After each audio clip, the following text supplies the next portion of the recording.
Makanan ini mahal. Jangan sentuh. Bentak nyonya muda pada penjual tisu. 5 menit kemudian ia bersimpuh mencium kaki pria itu. Langit Jakarta sore itu bukan sedang menangis. Ia sedang marah. Awan kelabu bergulung-gulung tebal seperti asap pabrik yang mencekik leher kota, menumpahkan jutaan jarum air yang menghunjam aspal tanpa ampun. Di sudut halte yang atapnya bocor di sana-sini, Bagas duduk meringkuk. Tubuhnya gemetar, bukan hanya karena dingin yang menggigit hingga ke sumsum tulang, tetapi juga karena lapar yang sejak pagi memelintir ususnya seperti kain basah yang diperas paksa. Lelaki itu menarik napas panjang, namun udara yang masuk ke paru-parunya terasa lembab dan berat. Bau tanah basah bercampur asap knalpot menyengat hidungnya.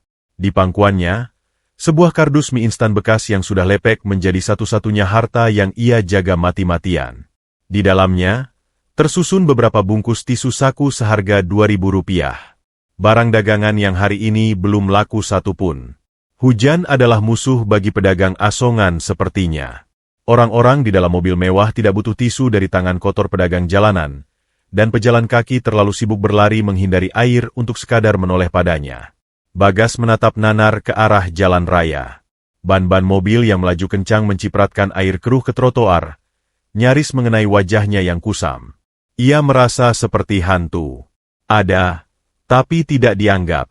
Bernapas, tapi tidak benar-benar hidup. Sebuah batu kering meledak dari tenggorokannya, menyakitkan dan parau. Bagas memukul dadanya pelan, mencoba meredakan gatal yang menyiksa di saluran pernapasannya. Setiap kali ia batuk, rusuknya terasa nyeri, seolah mengingatkan bahwa tubuh ringki ini sudah terlalu lama dipaksa bertarung melawan kerasnya beton ibu kota. Ia merapatkan jaket denim lusuh yang warnanya sudah memudar menjadi abu-abu kotor. Jaket itu terlalu tipis untuk melawan badai, resletingnya sudah rusak separuh, membiarkan angin dingin menyusup masuk dan membelai kulitnya yang kasar dengan sentuhan beku. Tangan Bagas bergerak perlahan, meraba kakinya yang kanan. Kaki itu sedikit bengkok, sisa dari kecelakaan masa lalu yang tak pernah diobati dengan benar karena ketiadaan biaya. Saat hujan turun dan suhu mendingin seperti ini, rasa ngilu di tulang kakinya terasa seperti ditusuk paku berkarat berulang kali. Ia memijatnya pelan, berharap rasa sakit itu mereda, meski ia tahu itu sia-sia. Rasa sakit itu adalah kawan lamanya, satu-satunya hal yang setia menemani hari-harinya yang sepi. Tuhan, bisiknya lirih. Suaranya hilang ditelan deru hujan yang menghantam atap seng halte. Kalau hari ini tidak ada yang beli, izinkan aku menemukan sisa roti yang masih layak. Doa yang sederhana. Terlalu sederhana untuk diucapkan di tengah kota megapolitan yang bergelimang harta ini. Di seberang jalan, lampu-lampu neon dari restoran mahal mulai menyala, memamerkan kehangatan dan aroma lezat yang hanya bisa dibayangkan oleh indera penciuman Bagas. Ia melihat bayangan orang-orang di balik kaca restoran itu, tertawa, menyantap daging panggang, meneguk minuman hangat. Kontras itu begitu tajam, seperti sembilu yang mengiris retina matanya. Bagas menggeser duduknya ketika tetesan air dari atap halte yang bocor mulai membasahi bahunya. Ia harus melindungi tisu-tisunya. Jika tisu itu basah, tamatlah riwayatnya. Tisu basah tidak akan laku, dan itu artinya modalnya hangus. Ia melepas jaket tipisnya, lalu menyelimutkannya ke atas kardus dagangan. Biarlah tubuhnya yang menggigil dihajar angin, asalkan barang dagangannya tetap kering. Sebuah pengorbanan kecil yang ironis. Benda mati itu lebih berharga daripada kesehatannya sendiri saat ini. Guntur menggelegar dahsyat, membuat bumi seakan bergetar. Bagas memejamkan mata sejenak. Dalam kegelapan kelopak matanya, ia melihat serpihan kenangan yang buram. Sebuah tangan hangat yang menggenggamnya. Suara tawa anak kecil. Aroma bedak bayi. Namun, bayangan itu pecah berantakan setiap kali ia membuka mata dan kembali dihadapkan pada realitas trotoar yang becek dan bau sampah yang menguap dari selokan di belakang halte. Ia kembali menatap jalanan yang mulai macet. Lampu merah menyala, menahan laju kendaraan. Sebuah mobil sedan hitam mengkilap berhenti tepat di depan halte. Kaca jendelanya tertutup rapat, gelap dan misterius. Bagas bisa melihat pantulan dirinya di bodi mobil yang licin itu.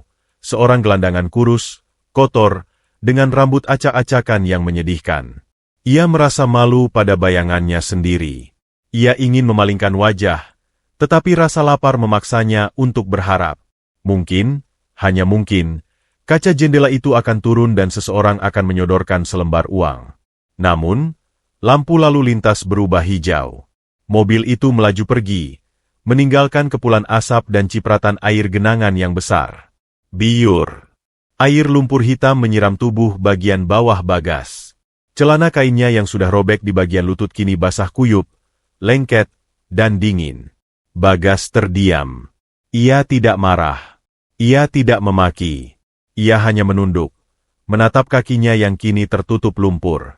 Energinya sudah habis bahkan untuk sekadar merasa kesal. Ia mengambil sisa tenaga terakhirnya untuk membersihkan cipratan itu dengan tangan kosong. Namun lumpur itu terlalu pekat. Dunia seolah sepakat untuk meludahinya hari ini. Air mata yang sejak tadi ia tahan, kini mendesak keluar, memanas di sudut matanya, bercampur dengan air hujan yang membasahi pipinya yang tirus. Sabar, Gas. Sabar. Hiburnya pada diri sendiri. Suaranya bergetar hebat. Saat itulah, di tengah keputusasaan yang nyaris membunuhnya pelan-pelan, sebuah taksi berhenti mendadak di ujung halte. Pintu belakang terbuka. Bagas mengangkat kepalanya yang berat. Seorang wanita turun dengan tergesa-gesa. Ia tampak kesulitan membuka payungnya yang tersangkut di pintu mobil. Wanita itu mengenakan mantel panjang berwarna krem yang terlihat sangat mahal. Kontras dengan kelabu aspal dan hitamnya nasib Bagas. Rambutnya tertata rapi, meski kini sedikit terusik angin kencang. Wajahnya, meski terlihat samar dari balik tirai hujan, memancarkan aura yang berbeda. Kulitnya bersih, bercahaya, seolah ia tidak pernah tersentuh debu jalanan barang sehari pun dalam hidupnya. Wanita itu berlari kecil menuju halte, sepatu hak tingginya mengetuk trotoar dengan irama yang tegas tuk-tuk-tuk, berusaha menghindari genangan air dengan gerakan yang anggun namun panik. Bagas terpaku. Napasnya tercekat bukan karena dingin, tapi karena kehadiran sosok itu. Di tengah badai yang brutal ini, wanita itu tampak seperti cahaya lampu merkuri yang tiba-tiba menyala di lorong gelap. Ada sesuatu dalam cara wanita itu mengerutkan kening saat melihat cipratan air di ujung sepatunya yang membuat Bagas tidak bisa melepaskan pandangan.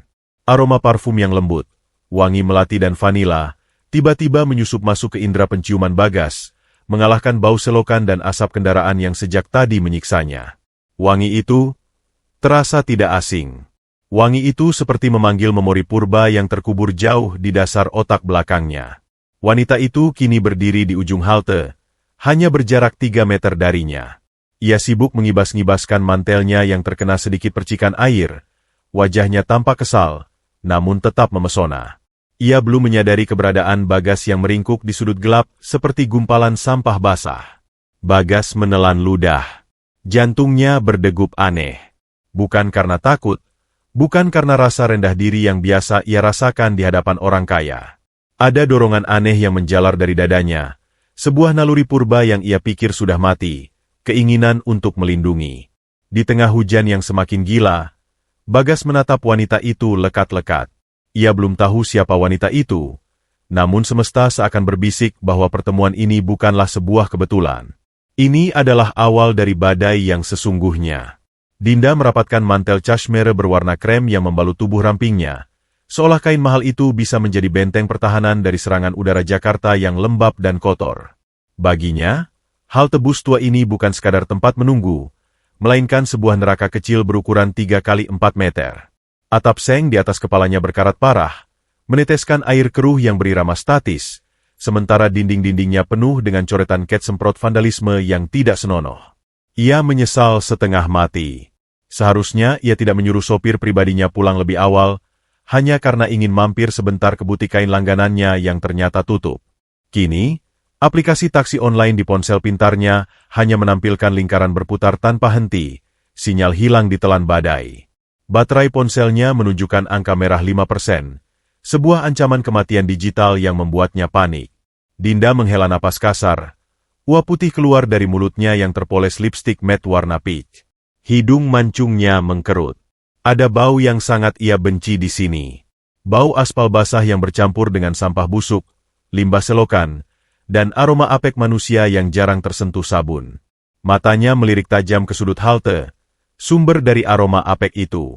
Di sana, sosok lelaki kurus yang tadi ia lihat sekilas kini tampak lebih jelas. dan lebih menyedihkan. Lelaki itu, Bagas, duduk memeluk lutut seperti janin yang kedinginan. Pakaiannya adalah definisi dari kata hancur. Kaos oblong yang mungkin dulunya putih kini berwarna coklat tanah, penuh lubang di bagian bahu dan pinggang. Celana kainnya basah kuyup hingga menempel pada kulit kakinya yang terlihat kurus kering. Namun, yang membuat Dinda risih bukan hanya kemiskinan yang terpampang nyata itu, melainkan tatapan lelaki itu. Mata Bagas yang cekung menatapnya lurus. Bukan tatapan nakal atau kurang ajar yang biasa ia temui dari preman jalanan, tetapi tatapan itu terlalu dalam, terlalu tahu. Seolah mata itu bisa menembus lapisan bedak mahal di wajah Dinda dan melihat ketakutan di baliknya. Kenapa dia melihatku seperti itu? Batin Dinda menjerit risih. Ia memalingkan wajah, berpura-pura sibuk mengecek jam tangan Rolexnya, berusaha membangun tembok tak kasat mata antara dirinya dan makhluk kumuh di pojok sana. Sementara itu, di sudutnya yang gelap, Bagas merasakan jantungnya dipukul palu godam. Kehadiran wanita ini mengubah atmosfer halte yang tadinya mati menjadi penuh tegangan listrik. Wangi parfum wanita itu, aroma mawar bercampur vanila yang elegan, melayang di udara, bertarung melawan bau badan Bagas sendiri. Bagas sadar betul akan baunya. Bau keringat yang mengering, bau hujan yang meresap ke serat baju yang belum dicuci 3 hari, dan bau obat gosok murah yang ia pakai untuk meredakan nyeri kakinya. Ia merasa kecil. Sangat kecil. Seukuran debu di bawah hak sepatu wanita itu. Bagas melihat Dinda bergeser gelisah. Kaki wanita itu tampak gemetar menahan beban tubuh di atas sepatu hak tinggi 10 cm. Jelas sekali Dinda lelah berdiri. Wanita itu melirik arah bangku panjang dari besi di sebelahnya, satu-satunya tempat duduk yang tersisa karena Bagas menempati ujung lainnya. Namun, bangku itu basah terkena cipratan hujan dan sedikit berdebu. Dinda menatap bangku itu dengan tatapan jijik, lalu kembali berdiri tegak. Ia lebih memilih kakinya patah daripada mendudukan mantel jutaan rupiahnya di atas besi kotor itu. Melihat itu, sebuah dorongan tulus menggerakkan tubuh Bagas. Tanpa pikir panjang, ia memaksakan kakinya yang pincang untuk bergerak. Rasa nyeri menyengat hebat di lutut kanannya saat ia mencoba bangkit, membuatnya meringis tertahan. Sreet. Suara seretan kaki Bagas yang pincang memecah keheningan di antara suara hujan. Dinda tersentak kaget, mundur selangkah dengan mata membelalak waspada. Ia mencengkeram tas kulitnya erat-erat, siap berteriak jika gelandangan ini macam-macam. Tapi Bagas tidak mendekati Dinda. Ia menyeret langkahnya menuju bangku kosong yang basah itu. Napasnya terdengar berat dan mengi, bunyi napas orang sakit yang dipaksakan bekerja keras. Sesampainya di depan bangku, Bagas melakukan sesuatu yang membuat Dinda tertegun. Lelaki itu menarik lengan jaket denim lusuhnya, satu-satunya pelindung tubuhnya dari dingin, hingga menutupi telapak tangan. Lalu, dengan gerakan cepat dan bertenaga, ia mengelap permukaan bangku besi yang basah dan kotor itu menggunakan lengan jaketnya sendiri. Ia menggosoknya berulang kali, membiarkan kain jaketnya menyerap air kotor dan debu hitam, memastikan besi itu kering dan layak diduduki. Ia mengorbankan kebersihan pakaiannya yang memang sudah tak berharga, demi kenyamanan wanita asing yang bahkan enggan menatapnya. Setelah dirasa cukup bersih, Bagas mundur 2 langkah. Ia menunduk, tidak berani menatap mata Dinda, lalu mengarahkan tangan kanannya yang gemetar ke arah bangku itu. Sebuah gestur mempersilakan yang kaku, layaknya pelayan restoran bintang 5 yang terjebak dalam tubuh pengemis. "Silakan, Nona." Suara Bagas keluar parau, pecah, dan lirih. "Sudah kering. Kaki Nona pasti sakit berdiri terus." Hening. Hanya suara hujan yang mengguyur atap seng yang mengisi ruang di antara mereka. Bagas menunggu, berharap setidaknya ada anggukan kecil atau tatapan yang sedikit lebih lunak. Namun, reaksi Dinda justru sebaliknya. Wajah wanita itu memerah, bukan karena tersentuh, tapi karena kaget dan tersinggung. Di mata Dinda yang terbiasa hidup steril, tindakan Bagas barusan bukanlah kebaikan, melainkan kontaminasi. Ia melihat noda hitam bekas lem di lengan jaket Bagas, lalu membayangkan kuman-kuman dari jaket kumuh itu kini berpindah ke bangku yang baru saja dibersihkan. "Apa yang kau lakukan?" bentak Dinda, suaranya melengking mengatasi gemuruh hujan. Nada bicaranya tajam, penuh defensif. Bagas tersentak, bahunya menciut. Saya cuma bersihkan supaya Nona bisa duduk. Siapa yang memintamu? Potong Dinda cepat. Ia menatap bangku itu dengan tatapan seolah ada bangkai tikus di sana. Kau pikir aku mau duduk di sana setelah kau lap dengan baju kotormu itu? Itu menjijikan. Kata-kata itu meluncur begitu saja, tanpa saringan. Mekanisme pertahanan diri seorang putri raja yang merasa terancam oleh kemiskinan yang terlalu dekat. Dinda mundur lagi, menjauh hingga punggungnya menempel pada dinding halte yang penuh coretan. Jantungnya berdebar kencang. Ia takut. Ia takut pada kotoran, takut pada orang asing, dan entah kenapa, ia takut pada rasa bersalah yang tiba-tiba menusuk ulu hatinya saat melihat wajah lelaki itu. Bagas terpaku di tempatnya. Kalimat itu menghantamnya lebih keras daripada tamparan fisik. Menjijikkan. Satu kata itu bergema di kepalanya, memantul-mantul di dinding tengkoraknya yang pening. Ia menatap lengan jaketnya yang kini basah dan hitam karena noda bangku. Ia sudah mengotori dirinya sendiri demi wanita ini, dan balasannya adalah penghinaan. Perlahan, Bagas menarik tangannya kembali. Ia tidak marah. Ia tidak punya energi untuk marah. Rasa lapar di perutnya seolah menghilang, digantikan oleh rasa perih yang menganga di dada. Matanya meredup, kehilangan sedikit cahaya harapan yang tadi sempat menyala. Maaf, Nona, bisik Bagas, sangat pelan, nyaris tak terdengar. Maaf kalau saya kotor. Lelaki itu berbalik, menyeret kakinya yang pincang kembali ke sudut gelapnya, ke atas tumpukan kardus basah. Ia duduk memeluk lutut lagi. Kali ini lebih rapat, berusaha menyembunyikan seluruh keberadaannya dari pandangan dunia. Dinda masih berdiri tegak, napasnya memburu. Ia menatap punggung lelaki itu yang bergetar. Ada denyutan aneh di dadanya. Sebuah perasaan tidak nyaman yang bukan berasal dari dinginnya udara. Ia ingin meralat ucapannya, ingin bilang bahwa ia hanya kaget, tapi gengsi setinggi langit menahan lidahnya tetap keluh. Di luar, petir menyambar langit hitam, menerangi wajah mereka berdua dalam kilatan cahaya biru sesaat. Dua manusia, satu darah, terpisah jarak 2 meter yang terasa seluas samudra. Dan hujan terus turun, seolah berusaha mencuci dosa-dosa yang tak terucap di antara mereka. Alam semesta sepertinya belum puas bermain-main dengan nasib dua manusia yang terjebak di halte tua itu. Hujan yang tadinya hanya guyuran konstan, kini berubah menjadi amukan badai. Angin kencang menderu-deru seperti lolongan serigala lapar, menghantam apa saja yang berani berdiri tegak. Pohon-pohon angsana di pinggir jalan meliuk-liuk tersiksa. Ranting-rantingnya bergemeletup ngeri seolah akan patah kapan saja. Di dalam halte yang sempit, batas antara tempat kering dan tempat basah mulai memudar. Angin yang bertiup ganas membawa tempias air masuk jauh ke dalam, menyerang zona nyaman yang diklaim oleh Dinda. Gadis itu terpekik tertahan. Aduh! Dinda melompat mundur, tapi punggungnya sudah menabrak dinding halte yang dingin. Cipratan air hujan yang terbawa angin menampar wajahnya yang cantik, membasahi tatanan rambutnya yang mahal.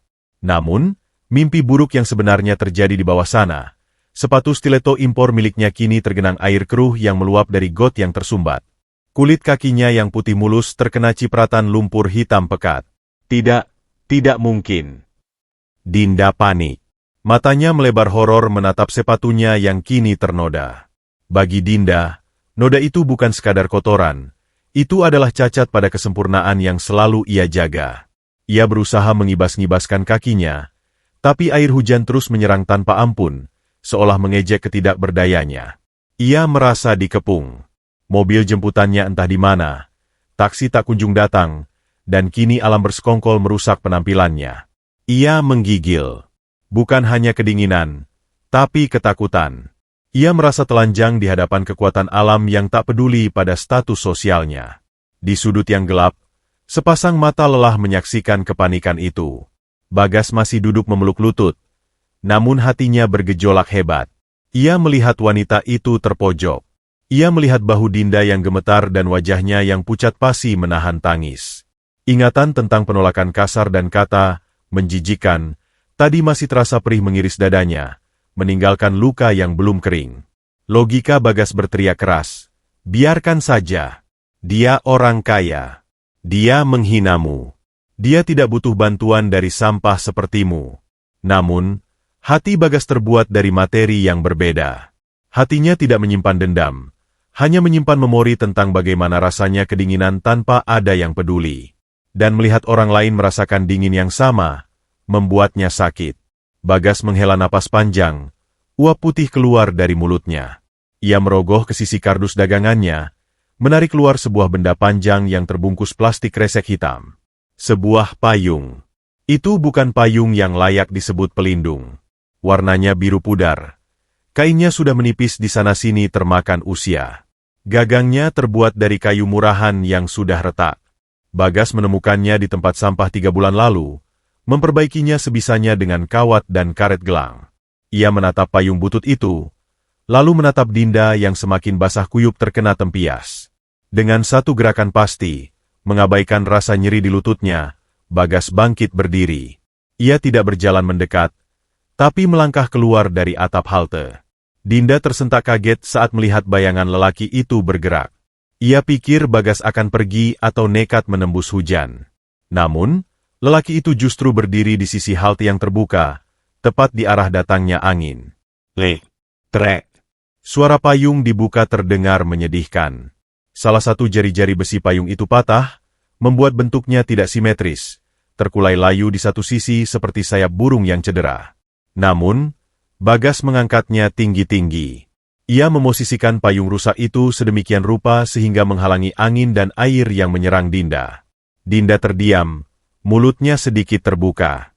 Angin kencang yang tadi menampar wajahnya tiba-tiba berhenti. Cipratan air tak lagi mengenai gaun mahalnya. Di hadapannya, sebuah payung biru kusam menjadi tameng. Dan di balik payung itu, Bagas berdiri di tempat terbuka. Lelaki itu membiarkan dirinya sendiri dihajar badai. Hujan deras langsung mengguyur tubuh kurus Bagas tanpa ampun. Dalam hitungan detik, kaos tipisnya basah kuyup, mencetak tulang-tulang rusuknya yang menonjol. Rambutnya lepek, air mengalir deras menuruni wajahnya yang tirus, masuk ke matanya yang memerah. Tubuhnya menggigil hebat, giginya bergemerutuk terdengar jelas di antara suara guntur.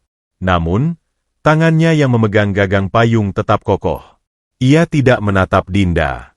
Ia menunduk, menatap aspal, menjaga jarak sopan agar bau badannya tidak tercium lagi oleh wanita itu. Ia menjadi dinding hidup, menyerap dingin agar orang asing di belakangnya bisa tetap hangat. "Apa yang kau lakukan?" Suara Dinda bergetar. Kali ini bukan karena marah, tapi karena bingung. Logikanya yang transaksional tidak bisa memproses pemandangan ini. Kenapa orang yang baru saja ia hina kini rela basah kuyup demi melindunginya? Bagas tidak menjawab. Ia hanya menggeser payungnya sedikit ke kiri saat angin berubah arah, memastikan Dinda benar-benar aman. Batuk kering kembali meledak dari mulutnya. Kali ini lebih keras dan menyakitkan karena air dingin yang menusuk paru-parunya. Dinda merasa ulu hatinya diremas. Pemandangan punggung lelaki yang basah kuyup dan gemetar itu membuatnya merasa kerdil. Rasa bersalah yang tadi ia tekan kini meledak keluar. Ia tidak tahan. Ia tidak suka merasa berhutang budi, apalagi pada gelandangan. Dengan tangan gemetar, Dinda membuka tas kulitnya. Ia menarik dompet panjangnya, mengeluarkan 3 lembar uang Rp100.000 berwarna merah menyala. Uang yang bagi Bagas adalah biaya hidup sebulan. Bagi Dinda hanya uang receh untuk parkir valet. "Ambil ini," kata Dinda, menyodorkan uang itu ke arah tangan Bagas yang bebas. Suaranya terdengar mendesak. "Ambil uang ini dan pergilah cari tempat berteduh lain. Atau beli payung baru. Apa saja. Cepat ambil." Dinda ingin membeli rasa nyaman. Ia ingin membayar lunas rasa bersalahnya agar ia bisa kembali merasa superior. Bagas menoleh perlahan. Air hujan menetes dari hidung dan dagunya. Ia melihat lembaran uang merah yang menyala kontras di tengah kelabunya hujan. Uang itu bisa membelikannya obat batuk, sepiring nasi hangat dengan ayam goreng, dan mungkin jaket bekas yang lebih tebal. Godaan itu nyata. Perutnya berteriak meminta ia mengambilnya. Tapi kemudian, ia menatap mata Dinda. Di sana, ia melihat ketakutan dan arogansi yang bercampur aduk. Jika ia mengambil uang itu, maka tindakan tulusnya tadi akan berubah menjadi transaksi jual-beli jasa. Ia akan tetap menjadi pengemis di mata wanita ini. Dan Bagas, meski miskin harta, Masih memiliki satu hal yang tak bisa dibeli dengan uang, harga diri. Bagas tersenyum. Senyum yang sangat tipis, pahit, namun tulus. Ia menggelengkan kepalanya pelan. Tangan kirinya yang bebas tidak bergerak untuk mengambil uang itu, melainkan ia tangkupkan di dadanya yang kedinginan. Simpan saja uangnya, Nona. Suara Bagas terdengar lirih di antara deru hujan, namun tegas. Simpan di tempat yang kering. Kenapa? Ini kurang. Dinda nyaris berteriak frustrasi. Kau butuh uang kan? Kau jualan tisu kan? Saya jualan tisu, Nona. Benar, jawab Bagas lembut. Matanya menatap Dinda dengan kedalaman yang membuat Dinda terpaku. Tapi saya tidak menjual rasa kasihan. Dan saya juga tidak menyewakan payung ini. Bagas mengalihkan pandangannya kembali ke jalanan. Anggap saja ini rezeki Nona. Kadang rezeki bukan cuma uang, tapi payung jelek saat hujan. Dinda ternganga. Tangannya yang memegang uang masih menggantung di udara. Kini terasa kaku dan bodoh. Lembaran uang itu tiba-tiba terasa tidak berharga. Hanya selembar kertas yang basah terkena uap air. Kalimat sederhana itu menampar Dinda lebih keras daripada angin badai. Di hadapannya berdiri seorang lelaki yang tidak punya apa-apa, yang menggigil kedinginan, yang perutnya mungkin kosong, tapi baru saja menolak uang Rp300.000 demi menjaga martabatnya. Hujan turun semakin deras. Seolah langit ikut menangis menyaksikan ironi di halte kecil itu. Si kaya yang miskin hati, dan si miskin yang kaya hati, berdiri berhadapan dipisahkan oleh gagang payung yang patah. Untuk pertama kalinya dalam hidupnya yang sempurna, Dinda merasa kalah. Sebuah sedan hitam Mercedes-Benz akhirnya menembus tirai hujan, berhenti dengan mulus tepat di depan halte, memercikan sedikit air ke trotoar yang sudah banjir. Pintu penumpang terbuka otomatis. Sopir pribadi Dinda, seorang pria parubaya berseragam rapi, segera keluar membawa payung hitam besar yang kokoh, jenis payung yang tidak akan terbalik meski diterjang angin topan. Dinda tidak menoleh lagi ke arah Bagas. Ia setengah berlari masuk ke dalam kabin mobil yang nyaman, meninggalkan aroma kemiskinan dan kelembapan di belakangnya. Blam! Pintu mobil tertutup rapat. Seketika, suara gemuruh badai di luar sana teredam menjadi dengungan statis yang jauh. Dunia di dalam mobil ini hening, berbau kulit jok premium dan pengharum ruangan aroma sandalwood yang menenangkan. AC mobil menyemburkan udara sejuk yang kering, kontras sekali dengan udara basah yang lengket di luar sana. Ini adalah dunianya. Dunia yang aman, steril, dan terkendali. Namun, tubuh Dinda masih menggigil.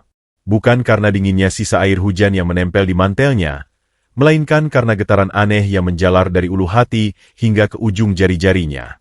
Ia menyandarkan punggungnya ke jok kulit yang empuk, memejamkan mata sejenak, mencoba mengatur napas. Bayangan lelaki penjual tisu itu tidak mau pergi. Wajah tirus yang basah kuyup, bibir yang membiru karena kedinginan, dan terutama mata itu. Mata yang menatapnya dengan campuran rasa sakit dan ketulusan yang tak masuk akal. Kalimat lelaki itu terus terngiang di telinganya seperti kaset rusak yang diputar berulang-ulang. Anggap saja ini rezeki Nona. Kadang rezeki bukan cuma uang, tapi payung jelek saat hujan. Jalan, Pak. Perintah Dinda lirih, tanpa membuka mata. Mobil mulai melaju perlahan, membelah genangan air. Dinda membuka matanya, melirik ke kaca spion samping. Di sana, di antara jutaan garis air hujan yang jatuh, ia melihat siluet halte yang semakin mengecil. Sosok Bagas masih di sana, berdiri di pinggir trotoar, kembali menjadi titik kecil yang tidak berarti di tengah raksasa beton Jakarta. Lelaki itu tampak sedang membetulkan payung rusaknya yang kembali terlipat angin. Dinda memalingkan wajah cepat-cepat. Ada rasa sesak yang menghimpit dadanya, sebuah perasaan bersalah yang asing. Ia benci perasaan ini. Ia benci merasa berhutang budi pada orang yang bahkan tidak mampu membeli sabun mandi. Tangan kanan Dinda bergerak secara tidak sadar menuju lehernya. Jari-jarinya yang lentik meraba sebuah kalung emas putih yang melingkar di sana. Ia menarik keluar liontin kalung itu dari balik kerah blusnya. Sebuah liontin berbentuk oval klasik dengan ukiran bunga lili yang rumit. Liontin itu berkilau indah tertimpa lampu jalan yang menyelinap masuk lewat jendela mobil. Benda itu mahal. Sangat mahal, namun nilai sesungguhnya bukan pada emas atau berlian mikronya. Dinda menekan tombol kecil di sisi liontin itu. Tutupnya terbuka. Di dalamnya, tidak ada foto kekasih atau suami. Hanya ada sebuah foto hitam putih yang sudah sangat tua. Warnanya mulai menguning dimakan zaman. Foto dua anak kecil yang sedang tertawa lebar dengan gigi yang ompong. Seorang anak perempuan dengan rambut dikepang dua, dan seorang anak laki-laki yang lebih tinggi, merangkul bahu adiknya dengan protektif. Dinda menatap wajah anak laki-laki di foto itu. Tatapan mata anak itu, tatapan yang sama persis dengan mata si penjual tisu. Tidak mungkin, bisik Dinda pada dirinya sendiri, menggelengkan kepala kuat-kuat. Itu konyol. Tapi hujan punya cara ajaib untuk membongkar kotak Pandora ingatan. Suara rintik air yang menghantam kaca mobil perlahan berubah di telinga Dinda. Suara itu bukan lagi ketukan halus pada kaca anti peluru, melainkan suara berisik air yang menghantam atap seng bocor. Flashback. Dinda terlempar mundur 20 tahun ke belakang. Bukan di dalam mobil mewah, tapi di sebuah panti asuhan kumuh di pinggiran kota yang sudah lama digusur. Udara berbau asap dan selokan. Langit sore itu merah membara, bukan karena matahari terbenam, tapi karena api. Suara sirine meraung-raung di kejauhan. Orang-orang berlarian panik. Panti asuhan mereka terbakar. Kerusuhan meledak di lingkungan sekitar, dan api melahap bangunan kayu tua itu dengan rakus. Dinda. Lari. Suara itu. Suara anak laki-laki yang pecah karena pubertas dini. Dinda kecil, berusia 6 tahun, menangis histeris di tengah halaman yang becek. Kakinya tersandung akar pohon, lututnya berdarah. Asap hitam mengepul tebal, membuat matanya perih dan napasnya sesak. Bara api beterbangan di udara seperti kunang-kunang pembawa maut. Lalu, sebuah tangan kasar menariknya bangkit. Kakaknya. Anak laki-laki berusia 10 tahun dengan pakaian yang selalu kedodoran. Wajah kakaknya cemong oleh jelaga hitam, tapi matanya menyala penuh tekad. Jangan nangis. Naik ke punggung kakak. Perintah kakaknya tegas. Dinda kecil menggeleng ketakutan, tapi kakaknya tidak memberi pilihan. Ia menggendong Dinda di punggungnya yang kurus. Mereka berlari menembus kerumunan orang yang gila karena panik. Hujan mulai turun saat itu. Bukan hujan air biasa, tapi hujan abu bercampur air yang hitam pekat. Kakaknya tidak punya payung. Ia menarik selembar karung goni bekas beras yang tergeletak di tanah, lalu mengangkatnya di atas kepala Dinda. Karung itu bau dan kotor, tapi bagi Dinda kecil, itu adalah benteng terkuat di dunia. Kakak basah, teriak Dinda kecil di sela tangisannya. Enggak apa-apa. Yang penting Dinda kering. Dinda nggak boleh sakit, teriak kakaknya membalas. Suaranya berpacu dengan bunyi api yang melahap kayu. Mereka terus berlari hingga sampai di persimpangan jalan besar yang kacau balau. Massa semakin padat. Dorong-dorongan tak terelakkan. Pegangan tangan mereka terlepas saat arus manusia memisahkan mereka. Kakak! Dinda menjerit. Tangannya menggapai-gapai udara kosong. Dinda melihat kakaknya terdorong jatuh ke selokan besar yang arusnya deras. Kepala anak laki-laki itu terbentur pinggiran beton. Darah mengalir dari pelipisnya. Namun, sebelum arus air keruh menyeretnya pergi, kakaknya masih sempat melemparkan sesuatu ke arah Dinda yang sudah ditarik oleh seorang petugas evakuasi. Liontin itu. Liontin yang sama dengan yang kini digenggam Dinda di dalam mobil mewah. Jaga itu, Din. Kakak pasti cari kamu.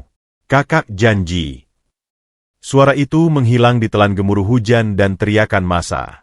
Itu adalah kali terakhir Dinda melihat wajahnya. Wajah pahlawannya. Wajah satu-satunya keluarga sedarah yang ia miliki di dunia ini. Flashback berakhir. Non Dinda? Non. Suara sopir memecahkan gelembung memori itu. Dinda tersentak hebat. Tubuhnya mengejang seolah baru saja bangun dari mimpi buruk jatuh dari ketinggian. Napasnya memburu. Ia menyentuh pipinya. Basah. Bukan air hujan, tapi air mata. Tanpa sadar, Dinda telah menangis sepanjang perjalanan. Dadanya terasa sesak luar biasa, dipenuhi oleh rindu yang terpendam selama 2 dekade dan rasa bersalah yang baru saja lahir hari ini.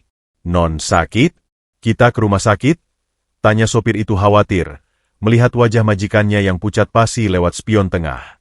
Dinda buru-buru menghapus air matanya dengan tisu wajah, menata kembali topeng besinya. Ia adalah Dinda, desainer sukses yang dingin dan tak tersentuh. Ia tidak boleh terlihat lemah di depan bawahan. Tidak. Saya baik-baik saja, Pak. Cuma kelilipan debu AC. Jawabnya dengan suara serak yang dipaksakan tegas.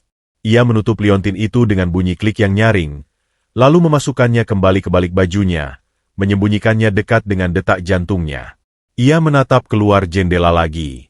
Gedung-gedung pencakar langit Jakarta berdiri angkuh dengan lampu-lampu yang menyilaukan.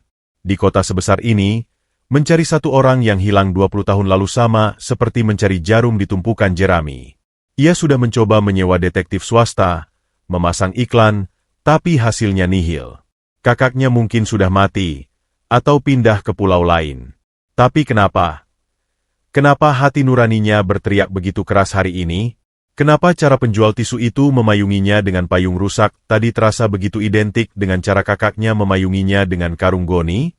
Kebetulan, gumam Dinda, mencoba meyakinkan logikanya yang mulai goyah.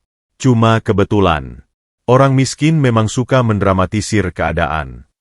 Namun, jauh di lubuk hatinya yang paling dalam, Dinda tahu bahwa hujan hari ini membawa pesan. Pesan yang belum bisa ia terjemahkan, tapi sudah berhasil meretakkan dinding pertahanannya yang kokoh. Di kaca jendela yang berembun, Dinda tanpa sadar menuliskan satu kata dengan jari telunjuknya, lalu segera menghapusnya lagi sebelum sang sopir melihat.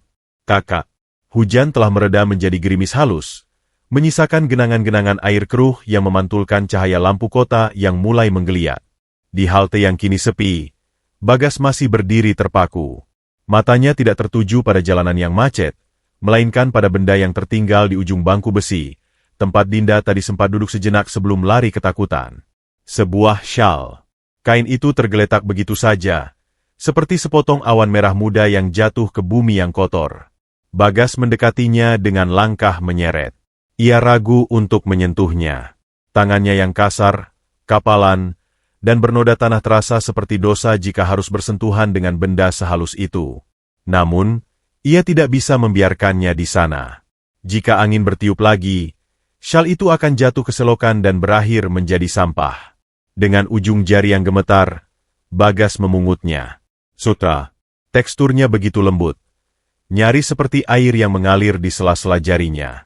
Dan aroma itu, aroma mawar dan vanila yang sama. Wangi yang tadi sempat membuat jantung Bagas berdesir aneh. Ini milik wanita itu. Pasti terjatuh saat ia panik menghindari cipratan air tadi. Bagas menoleh ke arah mobil sedan hitam itu menghilang. Mobil itu masuk ke pelataran sebuah gedung pencakar langit yang menjulang angkuh hanya berjarak 200 meter dari halte. Menara Obsidian. Gedung perkantoran paling elit di kawasan itu. Dindingnya terbuat dari kaca hitam yang memantulkan wajah-wajah lelah para pejalan kaki tanpa sedikit pun rasa empati. Aku harus mengembalikannya, batin Bagas. Bukan karena ia mengharap imbalan. Bagas hanya berpikir sederhana, barang ini pasti berharga. Mungkin bukan harganya, tapi kenangannya. Sama seperti ia menjaga foto buram ibunya di dompet, wanita itu mungkin menjaga syal ini karena alasan tertentu. Dengan sisa tenaga dan napas yang masih berat, Bagas berjalan pincang menembus gerimis menuju menara kaca itu. Setiap langkah adalah perjuangan melawan nyeri di lutut, namun ia memeluk syal itu di balik jaketnya, melindunginya agar tetap kering dan hangat, seolah ia sedang membawa bayi yang baru lahir. Sesampainya di depan lobi menara Obsidian, Bagas disambut oleh hembusan udara AC yang menusuk keluar dari pintu otomatis yang terbuka. Lantai lobi itu terbuat dari marmer putih Italia yang berkilau, begitu bersih hingga Bagas bisa melihat pantulan dirinya yang mengerikan di sana. Seorang gembel basah, kotor, dan tidak layak. Baru satu langkah kakinya yang berlumpur menyentuh marmer suci itu, seorang satpam bertubuh tegap langsung menghadang. Wajahnya garang, tangannya sudah siap di pentungan. Heh, mau ngapain kamu? Keluar, bentak satpam itu. Suaranya menggema di lobi yang hening dan luas. Ini bukan tempat minta-minta. Jangan kotori lantai. Bagas tersentak mundur. Tangannya terangkat defensif. Pak, saya bukan mau minta uang. Saya mau ketemu Nona yang tadi masuk. Saya mau kembalikan ini. Bagas mengeluarkan sedikit ujung syal merah muda itu dari balik jaketnya. Namun, Sebelum satpam itu sempat menjawab, suara ketukan sepatu hak tinggi yang tajam tak mendekat dari arah lift. Ada keributan apa ini, Pak Asep? Berisik sekali. Klien saya bisa terganggu. Seorang wanita muncul. Sarah. Sarah adalah definisi dari kecantikan yang mematikan. Wajahnya terpoles make up sempurna, rambutnya dipotong bob tajam, dan ia mengenakan setelan blazer hitam yang licin. Ia adalah rekan kerja sekaligus saingan Dinda, wanita yang percaya bahwa status sosial adalah segalanya. Satpam itu langsung menunduk hormat. Nada suaranya berubah manis. Maaf, Bu Sarah. Ini ada gelandangan maksa masuk. Katanya mau ketemu orang, mau balikin barang curian mungkin. Sarah menatap Bagas dari ujung kaki ke ujung kepala. Tatapannya bukan jijik seperti Dinda, tapi lebih buruk. Tatapan kosong, seolah Bagas adalah serangga yang tidak sengaja masuk ruang tamu. Ia menutup hidungnya dengan sapu tangan sutra, gestur yang sangat menghina. Barang? Tanya Sarah dingin, matanya menyipit. Bagas, dengan polosnya, mengeluarkan syal merah muda itu sepenuhnya. Ini, Bu. Tadi Nona yang naik mobil hitam menjatuhkannya di halte. Saya cuma mau kembalikan. Mata Sarah melebar sedikit. Ia mengenali syal itu. Itu syal Hermes edisi terbatas milik Dinda. Barang mahal yang Dinda beli saat perjalanan dinas ke Paris bulan lalu. Sarah tahu betul betapa Dinda menyukai benda itu. Tapi kemudian, bibir Sarah melengkung membentuk senyuman sinis. Sebuah ide jahat melintas di kepalanya. Jika Dinda tahu syal kesayangannya sudah dipegang oleh tangan kotor ini, Dinda pasti akan muntah. Dan Sarah bisa menggunakan momen ini untuk mempermalukan Dinda nanti. Sarah melangkah maju, tapi tetap menjaga jarak aman 2 meter. Oh, itu milik Dinda, kata Sarah, suaranya halus tapi berbisa. Sini, berikan padaku, biar aku yang kembalikan. Bagas ragu sejenak. Instingnya mengatakan wanita ini tidak tulus. Matanya tajam seperti mata ular. Tapi, saya ingin kasih langsung, Bu. Supaya Nona itu tahu barangnya aman. Wajah Sarah berubah drastis. Senyumnya hilang, digantikan oleh ekspresi bengis. Kau pikir kau siapa? Desis Sarah. Suaranya rendah tapi tajam menusuk gendang telinga. Kau pikir Dinda mau bertemu dengan makhluk sepertimu? Dia itu desainer papan atas. Kalau dia melihatmu di sini, dia yang akan malu. Kau cuma akan membuat lobi ini bau sampah. Bagas terdiam. Kata-kata itu menghantam tepat di ulu hatinya yang paling rapuh. Benar. Ia lupa diri. Ia lupa bahwa dunianya dan dunia mereka dipisahkan oleh tembok kaca tebal yang tak terlihat. Dengan tangan gemetar, Bagas mengulurkan syal itu. Sarah menyambar kain itu dengan ujung 2 jari, ibu jari dan telunjuk, seolah sedang memegang bangkai tikus. Ia mengangkat syal itu tinggi-tinggi, menjauhkannya dari tubuhnya. Lihat, cibir Sarah, menunjuk noda kecil air hujan di ujung syal. Barang semahal ini jadi rongsokan gara-gara tangan kotormu. Kau tidak mengembalikannya, kau merusaknya. Sarah menoleh ke arah satpam. Pak Asep, urus sampah ini. Dan syal ini. Sarah menatap syal di tangannya dengan jijik, lalu dengan sengaja menjatuhkannya ke lantai marmer. Pluk! Syal sutra itu jatuh tepat di dekat kaki Bagas yang berlumpur. Buang saja ke tempat sampah, perintah Sarah dingin. Sudah terkontaminasi bakteri jalanan. Dinda tidak akan sudi memakainya lagi. Dunia Bagas berhenti berputar. Ia menatap syal yang tergeletak di lantai itu. Niat baiknya diinjak-injak. Ketulusannya dianggap racun.